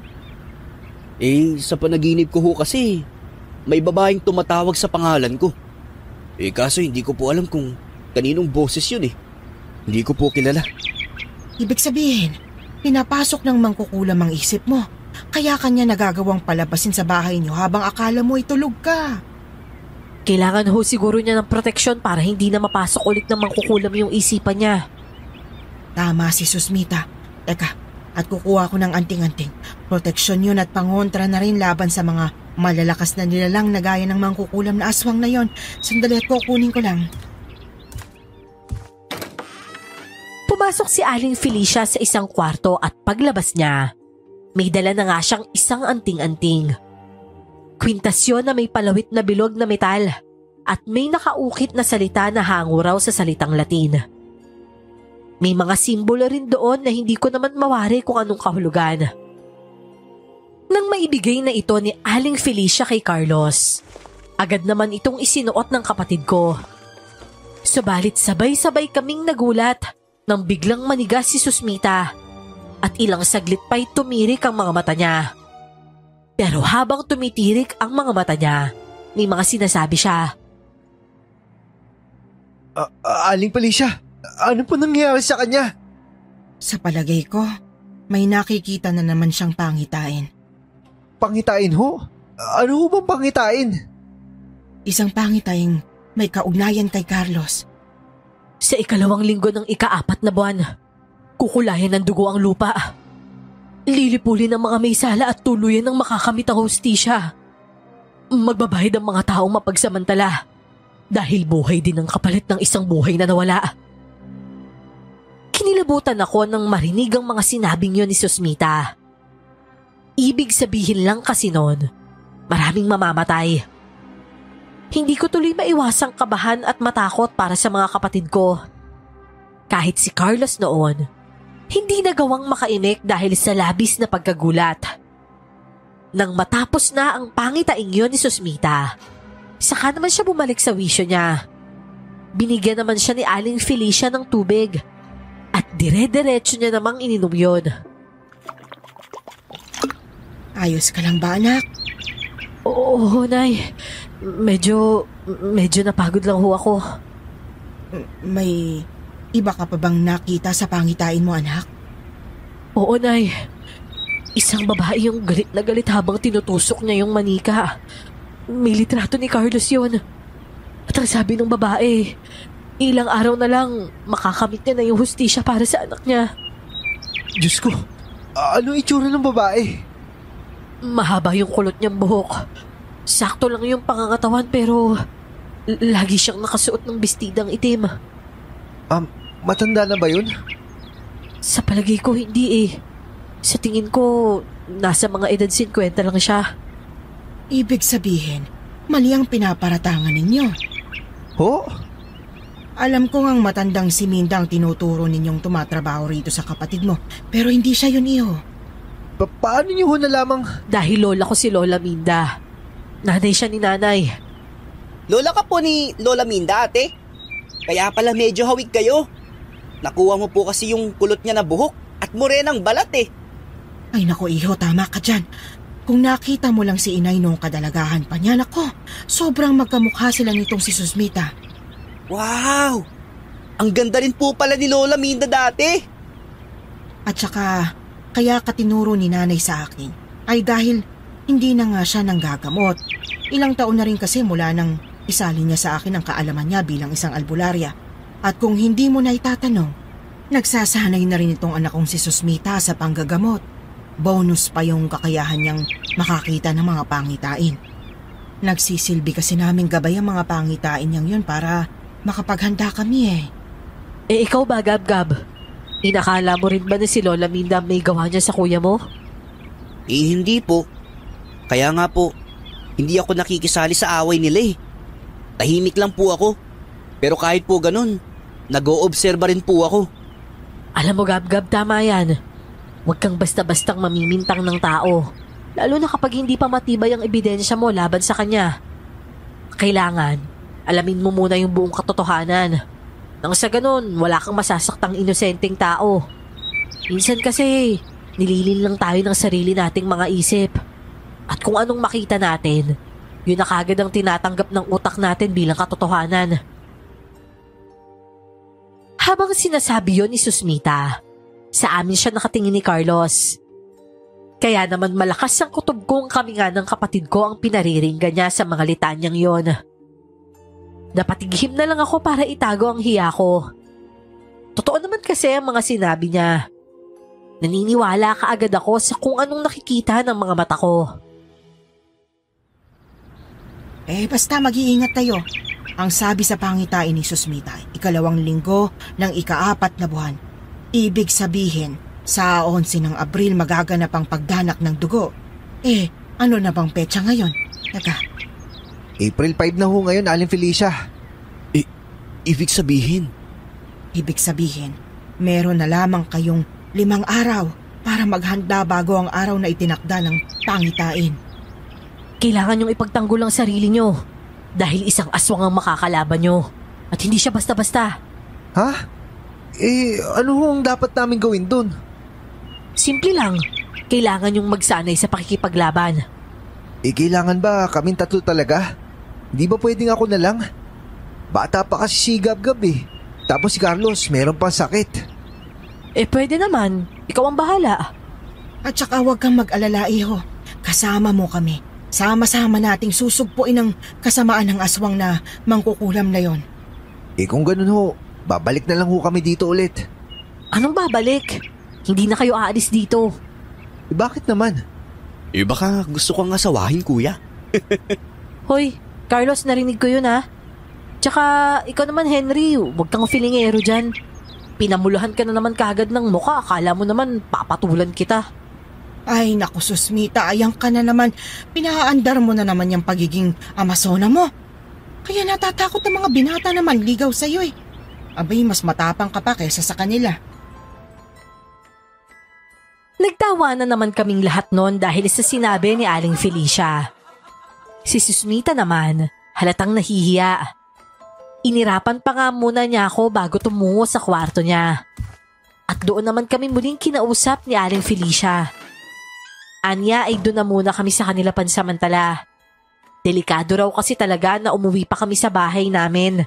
Lalo pat may bantana sa buhay ng kapatid ko. Pumayag naman ako para sa kaligtasan na rin ng mga kapatid ko. Pero dahil nga wala naman akong dalang mga damit, nagpaalam akong uuwi na muna para kuhanin ang mga gamit namin. Pero isang balita na naman ang sumalubong sa akin pag uwi ko.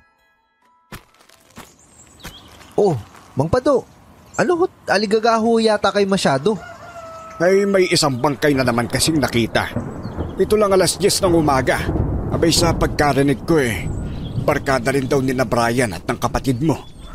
Diyos ko, masama na ho ito. Talagang masama. Ay mantakin mo ba namang katulad ng pagkamatay ng binatang yon? Yung sinapit ni Brian. At alam mo ba kung anong mas masama? Ano ho yun, Mang Pado? Nakita ang binatang yon. Nakasama ang nobya ng kapatid mo. Ho? Si Luzette? Oo. Hindi ko na alam kung anong iisipin ko ng mga sandaling yon. Parang may hinala na ako sa kung sino ang tunay na nambibiktima sa lugar namin. Pero kailangan ko pa rin kumalap ng mas matibay na ebidensya. At nang matapos kaming mag-usap ni Mang Pado, agad na akong dumiretso sa bahay upang kumuha ng ilang damit na sasapat para gamitin namin sa 1 linggo. At saka ako dumaan sa pinagtatrabahuhan ko para ipaalam na hindi ako makakapasok ng 1 linggo. Alam kong wala akong sasahuri noon, pero mas mahalaga kasi sa akin ang kaligtasan ng mga kapatid ko. Gabi na nang makabalik ako at pagdating ko kina Aling Felicia, sigawan at iyak ng kapatid ko ang narinig ko mula sa loob. Buwisit kang aswang ka! Ang lakas ng loob mong dumapo pa rito. Nagpapakitang gilas ka. Sige, pumasok ka rito sa bahay ko nang malaman mong hinahanap mo. Sige, Swang! Pumasok ka sa bahay namin nang malitsyon kitang hinayupa ka! Ano bang pinagmamalaki niyo mag-ina, ha? Baka hindi niyo alam kung anong kaya kong gawin sa inyo. Bakit, ha? Kukulamin mo rin ba kami katulad ng ginawa mo kay Carlos? O sige, subukan mo na magkaalaman na kung sinong mas malakas sa atin. Aba, ang tapang mo rin naman talaga, no? Maghintay ka lang at pagbibigyan kita sa hiling mo, hangal. Hindi ko alam kung anong pumasok sa isip ko noon. At kaagad na lang akong pumulot ng isang di kalakihang bato at ipinukol yun sa bruhang aswang. Naputol tuloy ang malademonyong pagtawa niya at nanlilisik ang kanyang mga matang napabaling sa akin. Nangangatugma ng parehong mga tuhod ko. Hindi ko yun pinahalata. Alam ko kasing kapag nagpakita ako ng takot sa kanya, tiyak na mas lalo niya lang akong paglalaroan at tatakutin. Oh, Henry! Nandito ka na rin sa wakas. Akala ko doon na kita mayayari sa bahay niyo. Hoy, aswang! Sino ka ba? Bakit mo kami ginugulo? Ano ba kasalanan ng kapatid ko sa iyo? Gusto mo ba talagang malaman? Baka hindi mo kayanin ang katotohanan, Henry. Hindi mo lubos na kilala ang kapatid mo. Bakit hindi mo ako subukan? Isa pa, alam ko kasabot ka ni Vanessa. Huwag mong mabanggit-banggit ang pangalan ng anak ko. Wala kayong karapatan sa kanya kaya manahimik ka kung ayaw mong unahin kita. Anak mo pala yung babaeng yun? Bakit? Ano bang kinuwento niya sa'yo? Sinabi niya bang ginaasar siya ng kapatid ko at ng barkada niya? Sinisisi niya yung kapatid ko, ganun ba? Sana nga, Henry. Sana nga sinabi na lang ng anak ko ang totoo, pero hindi. Hanggang sa huling hininga niya, pinagtakpan niya pa rin ang kasalanan ng kapatid mo. Dahil wala naman talaga kasalanan si Carlos sa anak mo. Ba't ayaw mo ba makinig sa kanya? Dahil hindi naman pwedeng manood lang ng kapatid mo habang hinahalay ng mga balasubas na yun ang anak ko. Dahil yun naman talaga yung totoo eh. Habang hinahalay ng mga lalaki yung anak mo, may nakatutok sa kanyang patalim. Isang maling galaw niya lang mamamatay siya. Binalakmail ng mga hayop na yun yung kapatid ko para magawa nila yung balak nila kay Vanessa. Hindi yung ginusto ng kapatid ko. Hindi ginusto? Hindi ba talaga niya ginusto yon? Eh bakit hiniwalayan niya ang anak ko? Nagdamdam ng sobra si Vanessa dahil sa ginawang pakikipaghiwalay sa kanya ni Carlos. At dahil doon, kinitil ni Vanessa ang sarili niyang buhay. Ngayon, sabihin mo kung paano ko mapapatawad ang walang iyang kapatid mo na yan. Pero, natakot lang si Carlos. Kaduwagan! Isang duwagang kapatid mo, walang paninindigan. Habang nasa akin ang atensyon ng aswang, hindi niya alam na balak na pala siyang puntiryahin ni Susmita gamit ang pana at sibat nito. Kaya naman ipinagpatuloy ko lang ang pakikipagsagutan sa bruhang aswang. At ilang sandali pa, umalingaw-ngaw ang malakas niyang sigaw nang tumama ang sibat sa kanang likuran niya. Buisit! Ikaw na babae ka! Magbabayad ka! Panira kang walang yaka! Ang dami mo kasing sinasabi eh. Naririndi na ako sa mga pinagsasasabi mo, alam mo ba yon? Sinabi naman na pala ng anak mo na walang kasalanan si Carlos eh. Pero pinapahirapan mo pa rin siya. Wala kang awa! Bakit naman ako maaawa sa kanya? Naawa ba siya sa anak ko? Noong mga panahong hirap na hirap si Vanessa, nasan siya? Hayon at nagawa pang mambabae. Kabilis niyang napalitan ang anak ko. Kung alam lang niya na niloloko lang pala siya ng nobya niya, ewan ko na lang kung piliin niya pa rin mabuhay. At paano mo naman nasabi niloloko lang ni Lucette si Carlos? Kilala mo ba siya? Hindi lang kilala. Kilalang kilala. O ano? Tatagal ka pa ba? Kasi kung oo, gagawin na lang kitang target para sa pag-iensayo ko. Walang iya kang babae ka. May araw ka rin sa akin, tanda mo yan. Mabilis na umalis ang aswang. Marahil ay natakot sa sibat ni Susmita. Paano ba naman kasi? Halos magkatabi lang ang tama ng sibat sa likod ng aswang. Mabilis naman akong pumasok sa loob at nang maisara ko ang pinto. Sakalang bumigay ang mga tuhod ko at agad akong napasalampak ng upo sa sahig. Nanginginig din ang mga kamay ko't tuhod. At nang tingalain ko si Susmita, nakatayo siya sa bandang gilid ko. Kung nasaan ng bintana ay nakita kong isinasara niya yon. Gab-gab, ikuha mo na muna ng tubig yung kuya mo. Takot na takot eh. Tsaka ikaw naman, ipahinga mo na muna yan, Henry. Kuya, tubig mo. Salamat. Natakot ka siguro ng husto sa babaeng bruha na yun, no? Oo. Ngayon lang kasi ako nakakita ng aswang eh. Ang pangit ho talaga nila, no? May mas masahol pa kesa sa itsura niyang yon, iho. Hindi pa yun ang tunay niyang anyo. Ay, nakakatakot naman po pala siya, Aling Felicia. Abay, sinabi mo pa. Halina kayo rito at nang makakain na tayo. Buisit kasing bruhang aswang na yun eh. Ang lakas ng loob na sumugod dito. Akala niya siguro kaya niya kami ni Susmita. Hindi niya alam na may pagkaamaso na tong anak ko. Nay naman, ayan ka na naman eh. Nagtawanan lang kami noon dahil sa kulitan ng mag-ina. Nang mapabaling naman ako kay Carlos, nakita kong nakatulala lang siya sa kawalan at parang balisa. Nilapitan ko na lang siya sa tinapik sa balikat at niyakag na sa hapagkainan. Kinabukasan naman, Maaga akong nagising kaya nagtimpla ako ng kape at dinala yon sa labas ng bahay. Naupo ako sa isang malapad na bato roon. At pagkatapos kong sumimsim sa kape ko, may napansin akong isang bagay sa lupa. Nilapitan ko naman kaagad yon sa dinampot. Angklet? Kanino naman kaya to? Saka, ano to? May bahid ng dugo? Kuya, ano yung hawak mo? Patingin nga ako. Oh, tignan mo. Angklet yan, di ba? Oo. At pamilyar to sa akin Paano pamilyar? May kakilala ka bang may suot niyan? Oo kuya, sa akin to galing. Malamang kilala ko to. At isang tao lang ang pinagbigyan ko nito. Ano? Sinasabi mo bang kay Luzette yan? Oo kuya. Pero teka nga. Paano naman makakarating dito? Nako, Diyos ko. Ibig ba sabihin nito, si Luzette yung aswang na mangkukulam? Parang gano'n na nga, Henry.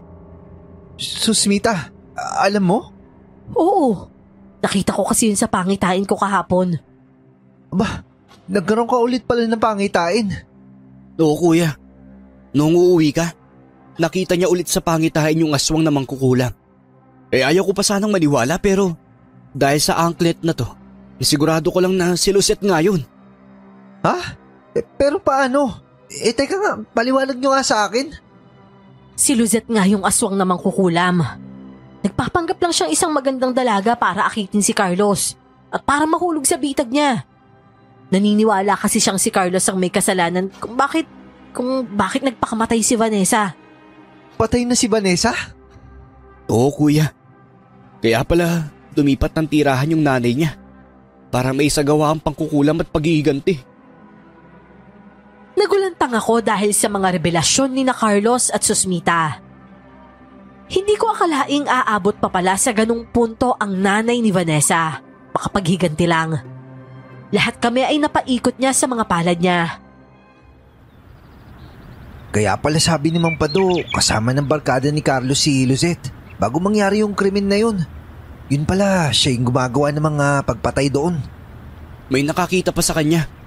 Kung ganun, siguradong hindi na siya babalik sa pagiging Luzette.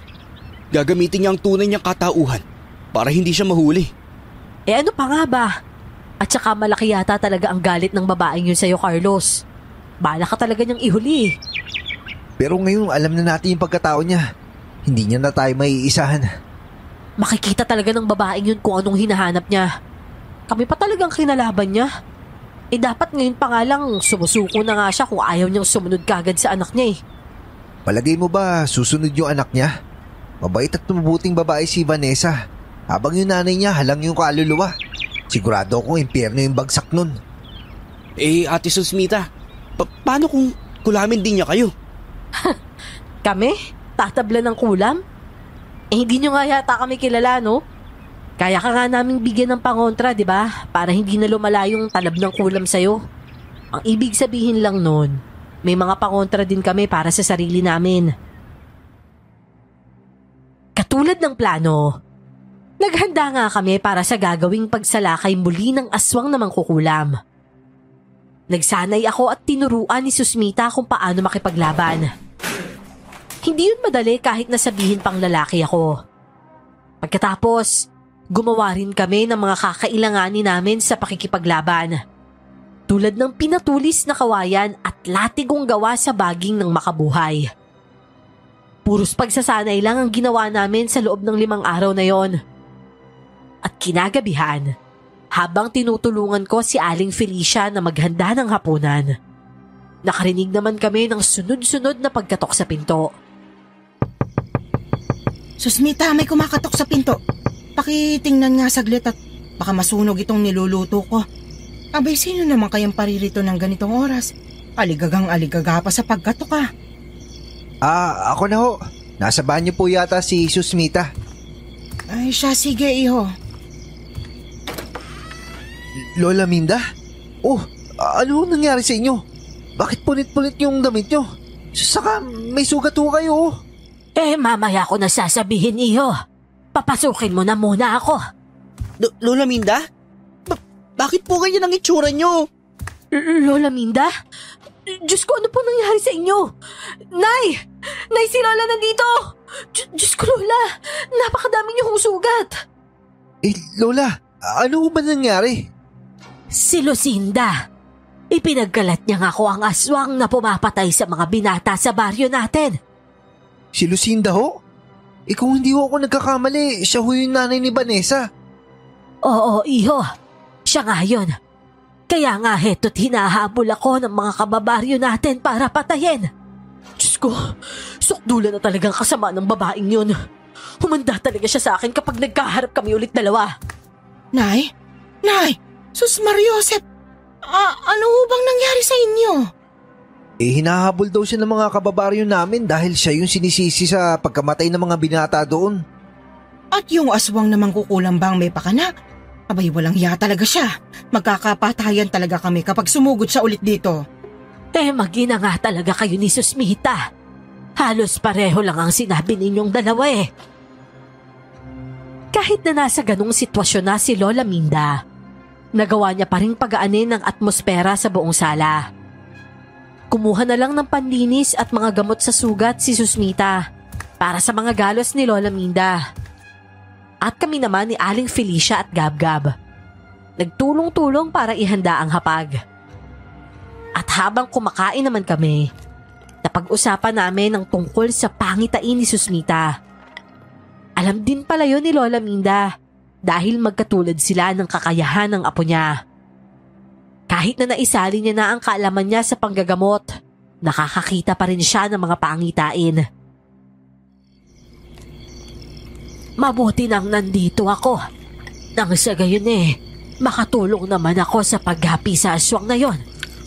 Pero kaya na ho namin siya, Lola. Dapat po sa inyo nagpapahinga na. Kaya nga ho ninyo isinalin kay nanay ang pagiging manggagamot, di ba? Dahil hindi na kaya ng katawan ninyo. Pero hindi ibig sabihin nun ay wala na akong gagawin. Hindi ako pipirmi lang sa isang tabi. Lalo na't alam kong nasa panganib ang mga buhay ninyo. Hayaan mo ng Lola Minda mo, Susmita. Saan ka pa ba nagmana ng katigasan ng ulo? Sa kanya rin naman. Kaya wala ka nang magagawa dahil buo ng desisyon niyang tumulong. Patapos na kaming kumain noon nang bigla na lang dumaing si Carlos ng sakit ng tiyan. Ilang sandali pa, bigla na lang siyang napadukwang sa gilid ng lamesa at doon ay nagsuka ng itim na likidong amoy burak. Ang mga sugat niyang tuyot na noon at pahilom na ay muling namasa at nagdaknak. Carlos! Aling Felicia, ano nangyayari sa kanya? Kala ko ba hindi siya tatablan ng kulam dahil sa pangontra binigay niyo? Kuya, nakalimutan kong isuot ulit yung kwintas na pangontra. Naiwan ko sa banyo kanina pagkatapos kong maligo. Oh, eto yung anting-anting. Isuot mo to sa kanya, Henry, bago pa mas lumala ang talab ng pangungulam sa kanya. Bakit kasi ang tigas ng ulo mo, iho? Sinabi ng wag na wag mong huhubarin ng proteksyon, hindi ba? Pwede mo namang basain yan, kaya hindi mo na dapat inalis sa katawan mo. Mas mabuti pa siguro, Nay. Sa sala na lang tayo maglatag mamaya ng banig. Mas mabuti yung sama-sama na tayong matulog nang mabantayan natin ang isa't isa. Kahit kasi may panangga itong bahay natin laban sa aswang na yun. Baka masalisihan pa rin niya tayo.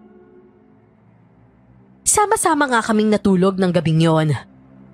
Pero ako, mag-aalas 12 na'y gising na gising pa rin ang diwa ko. Hindi ko alam kung bakit hindi ako dalawi ng antok. Gayong pagod naman ako dahil sa pag-eensayo buong araw. Nakatulog na ang mga kapatid ko, gayon din sila Aling Felicia at Lola Minda. Si Susmita naman noon, napansin kong pabiling-biling lang sa higaan niya at parang hindi rin makatulog. Henry, gising ka pa ba? Hindi pa ba obvious? Sus, suplado naman ito. Parang ikaw, hindi ka ganyan na itrato ko O di sorry. Para ka namang bakla gumaganti ka pa sa babae. Hindi ako gumagante, no? Pinapaalam ko lang sa'yo kung ano yung pakiramdam ng sinusungitan. Ayan alam mo na, di quits na tayo.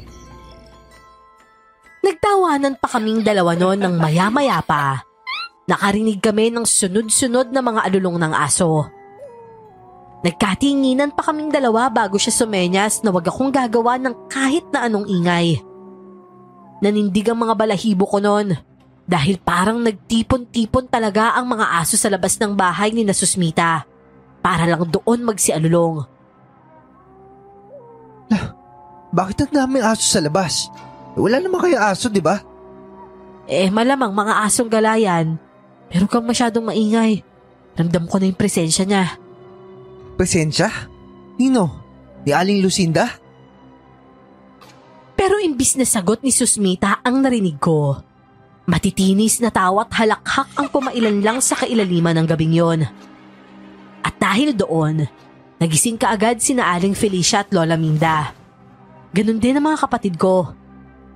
Sumiksik pa sa akin nun si Gab-Gab dahil sa takot, kaya naman niyakap ko na lang siya. Hanggang sa may marinig kaming mga bulong na animoy nag-oorasyon sa salitang Latin. Napigtas ang tali ng kwintas na suot ni Carlos at ilang sandali lang, muli na naman siyang nagsuka. Pero sa pagkakataong yon, hindi na itim na likido ang isinusuka niya, ngunit dilaw na likido na may halong dugo. Kuya Henry! May dugo po sa suka ni Kuya Carlos! Masama na ito. Felicia, ikuha mo ng panibagong pangontra si Carlos. Mapapatay na siya ng mangkukulam kapag hinayaan lang natin siya. Iho, isuot mo ito. At Felicia, sigurado akong kayo ang susunod na pupuntiryahin ng aswang na mangkukulam na yon. Yun ay kung magagawa niyang makalapit sa amin, La. Susubukan niya kayong kulamin. At naririnig ko ang mga bulong niya, Susmita. Pero imbis na matakot ay ngumisi pa nun si Susmita na para bang may ibang binabalak. Kinuha niya ang kanyang pana at mga sibat. Ibinigay niya rin sa akin ang latigong gawa sa makabuhay. Habang ang pinatulis na kawayan naman, hawak ni Aling Felicia. Lalabasin natin si Lucinda, Nay. Magpapanggap tayong tinatablan ng kulam niya para bumaba yung depensa niya. Tapos saka natin siya kakalabanin. Mag-iingat kayo, Apo. Kahit pa mag-isa lang siya, isa siyang malakas na aswang. Huwag kayong palilin lang sa kanya. Oo, Lola. Tatapusin na ho namin yung kasamaan ng aswang na yon. Paglabas namin ng bahay ay agad akong niyakap ng malamig na hangin na siyang nagpatindig sa mga balahibo ko sa katawan. Muli na namang pumailan lang ang mga matitinis na tawa ng mangkukulam na para bang pinaglalaroan kami. Basta't huwag mong ibababa ang depensa mo, Henry, kung ayaw mong maunang mamatay. Oo, alam ko. Pero paano natin siya mahuhuli? Parang pinaglalaroan niya lang tayo. Mamaya, kapag muli siyang bumigkas ng orasyon, doon na natin isasagawa yung plano. Saka mo siya aatakihin, maliwanag ba? May tiwala kaming magagawa mo ng maayos ang gampanin mo, Henry. Alang-alang sa kapatid mo. Gawin mong lahat para mapaslang ang aswang. Hindi nga nagkamali ang sapantahan nila. Dahil ilang saglit pa, nakarinig na naman kami ng mga bulong ng orasyon. Umihip ang malakas na hangin at nagsiliparan ng mga tuyong dahon sa lupa. Umigkas ako't inihanda ang 2 latigo ng makabuhay na hawak ko. At hindi nagtagal, biglang napaluhod si Susmita at nagkunwaring nasusuka. Ano nangyayari sa akin? Ang init na pakiramdam ko. Nay, nagtulungan mo ako. Susmita? Teka, ano nangyayari sa'yo? Bakit ganito? Para akong sinisilaban. Anong ginawa mo sa amin, Lucinda? Buti naman at kilala mo na ako.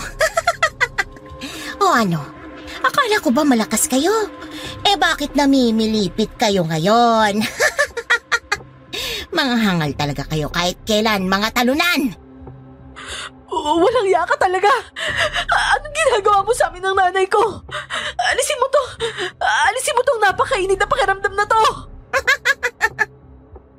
Inihahanda ko lang naman kayo sa kahahantungan ninyong impyerno. Kung mamamatay lang din naman ako, mas mabuti nang unahin ko na kayo.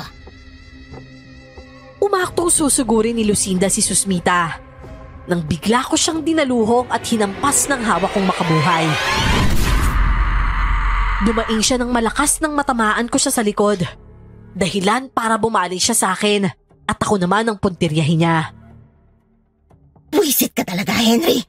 Sana hinayaan mo na lang si Carlos na magdusa dahil yun naman ang napapagay sa mga katulad niyang walang paninindigan. Tuwag siya dahil hinayaan niya lang na magdamdam ang anak ko. Walang kasalanan yung kapatid ko dito, Aling Lucinda. Katulad na anak mo, biktima lang din siya. Ang mga barkada niya halang ang kaluluwa yung dahilan kung bakit nasira yung buhay na anak mo. At ngayon, sisirain mo yung buhay ng kapatid ko.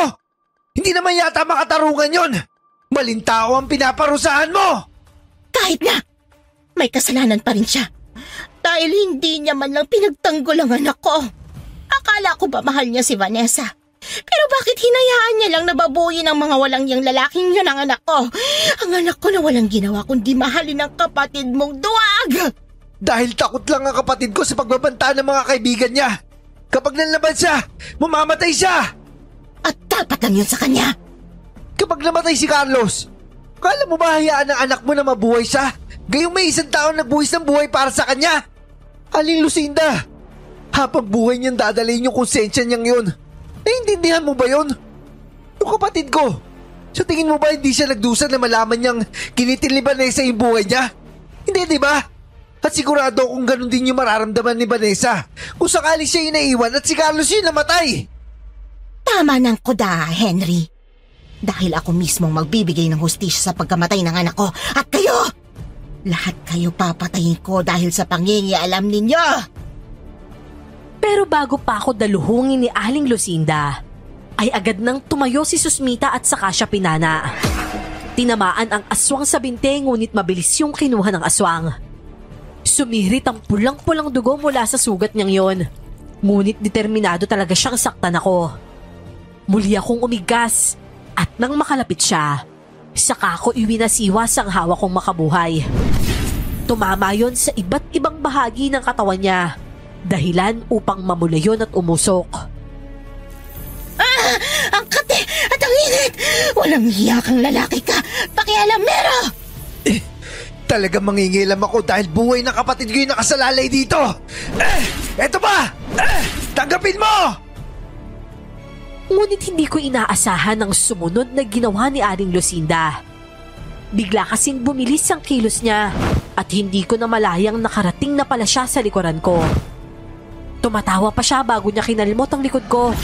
Dahilan upang mapaluhod ako dahil sa sakit at hapdi na dulot ng matatalim niyang kuko. Pakiramdam ko nun, malalim ang tinamo kong kalmot sa likod at ramdam ko rin ang pagtulo ng dugo mula roon.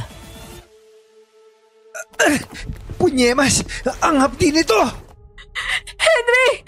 Walang yaka talagang aswang ka! Hinahabol mo talaga ako! Henry, pumasok ka na muna sa loob. Malala ang sugat mo, kaya na namin ito. Tila nawalan ng lakas ang mga tuhod ko noon para maglakad. Pero kahit ganon, hindi ako sumuko. Pinilit kong tumayo kahit pa parang nasusuka na ako dahil sa dugong tumatagas sa likod ko. Nang nawala na sa akin ang atensyon ni Aling Lucinda at nakatalikod siya sa gawi ko, doon ako dali-daling sumugod sa kanya. Ipinulupot ko sa leeg niya ang hawak kong latigo ng makabuhay. Dahilan upang mapaigik siya at magpumiglas. Bitiwan mo ako! Ano ka ba? Nasasakal ako! Alam ko, kaya mas lalo ko pa itong hihigpitan ng tuluyan na maputol yung leg mo! Alam ko masakit ang pinagdaraanan mo, Aling Lucinda. Pero yung pumaslang ng taong wala naman talagang kasalanan sa'yo, hindi yung katanggap-tanggap! Walang iya ka talaga. Yari ka sa akin kapag nakawala ako sa lintik na baging na ito. Yun kung makakawala ka pa! Gab! Carlos! Ngayon na! Agad akong napabaling sa pinto ng bahay nang sumigaw si Lola Minda. Mula roon ay nakita ko sina Gab at Carlos na may dalang mga plastik na may lamang likido. Isa-isa nila yung ibinato kay Aling Lucinda. At dahil sinasanggayon ng ginang, napipisa ang mga yon. Animal! Ano ito? Gaas! Baka walang hiya kayo! Anong gagawin ninyo sa akin? Hindi pa ba obvious sa'yo? Eh di tutustahin ka na namin! Henry, umalis ka dyan! Nang makita ko si Aling Felicia na mabilis na tumatakbo papunta sa amin, dala ang kanyang pinatulis na kawayan. Agad akong umalis sa likuran ni Aling Lucinda. Hindi kaagad nakahuma ang ginang hanggang sa naitulos na nga ni Aling Felicia sa katawan ng aswang ang hawak niyang pinatulis na kawayan. Napaungol sa sakit ang ginang at nang matanaw ko si Susmita na sinisilaban ang dulo ng kanyang sibat, lumayo ako ng tuluyan kay Aling Lucinda. Inasinta ni Susmita ang ginang at nang tumama ang sibat niya sa katawan nito, kaagad itong nagliyab. Mga walang iya kayo! Alisin ninyo ang apoy sa katawan ko! Dapat lang yan sa mga katulad mong halimaw. Makasali ka at hindi mo man lang inisip yung inosenteng mga nabibiktima mo. At kahit pa may kasalanan sila, hindi mo pa rin dapat sila pinatay. Pero huli na para magsisi ka pa. Dahil babalik ka na sa impyernong pinanggalingan mo, aswang! Henry! Henry! Habang pinapanood kong maupos ang katawan ng aswang na mangkukulam, bigla na lang nandilim ang paningin ko. Hanggang sa tuluyan na nga akong tumumba at humandusay sa lupa. Mga nag-aalalang boses ni na Susmita, Aling Felicia, Lola Minda at ng mga kapatid ko ang huli kong narinig bago ako tuluyang mawalan ng ulirat.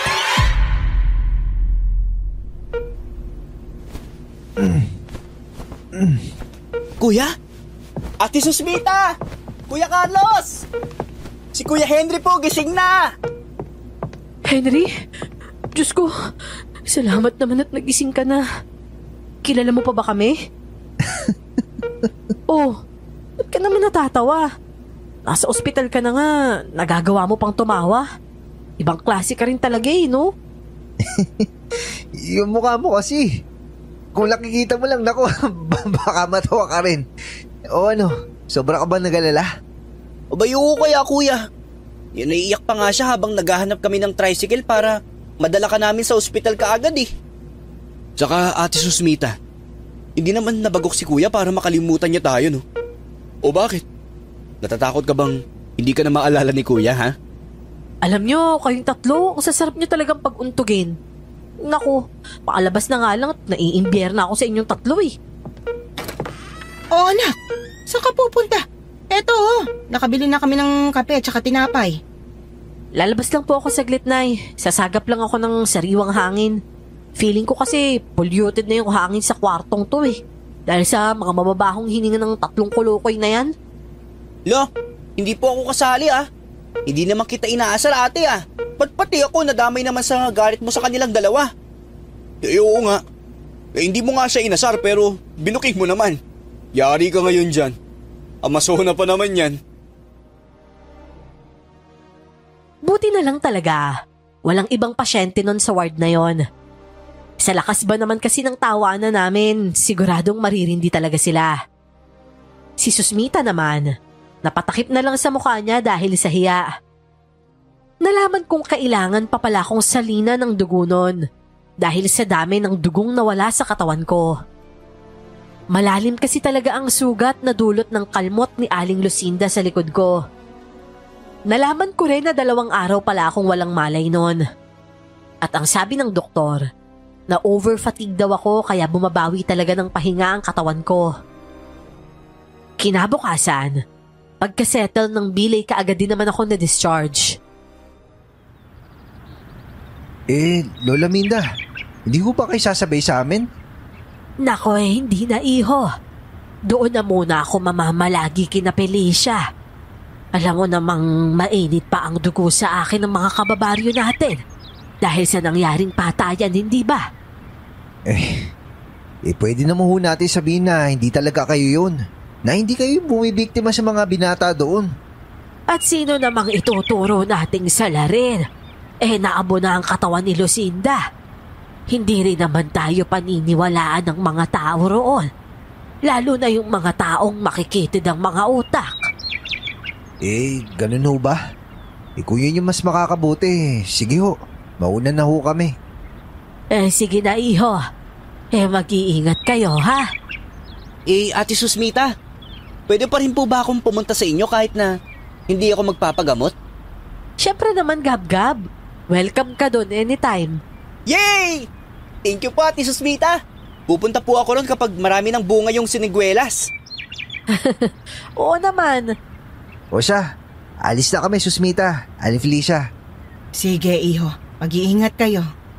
Kayo rin ho. Bye-bye, Ate Susmita! Bye-bye po sa inyong lahat! Simula nang mapuksa namin si Aling Lucinda, wala nang napapabalitang patayan sa baryo namin. May iba na sinisisi pa rin si Lola Minda na siya ang aswang na pumapatay. Pero sa tuwing naririnig namin yon ng mga kapatid ko, kaagad namin silang pinabubulaanan.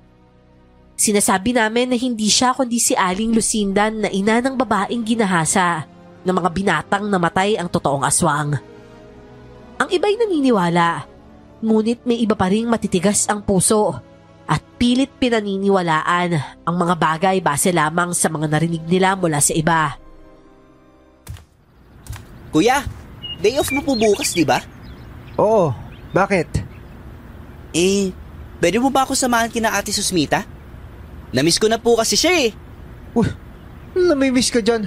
Ikaw ang bata-bata mo pa para sa mga ganyang bagay. Ushu!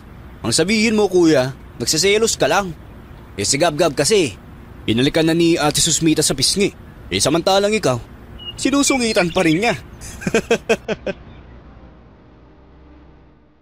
Napailing na lamang ako lalo na nang magtawanan ng mga kapatid ko habang nang aasar. At ako naman, nagpatuloy lang sa pagkain at hindi na lang sila pinansin. At sa ngayon po ay nagtatrabaho pa rin ako bilang barbero sa bayan. Habang si Carlos naman, namasukan sa isang tindahan ng mga manok. High school na rin ngayon si Gab-Gab at patuloy pa rin nagsusumikap sa pag-aaral. Hanggang dito na lamang po ang aking kwento, Miss Clar. At maraming salamat po sa pag-ere nito.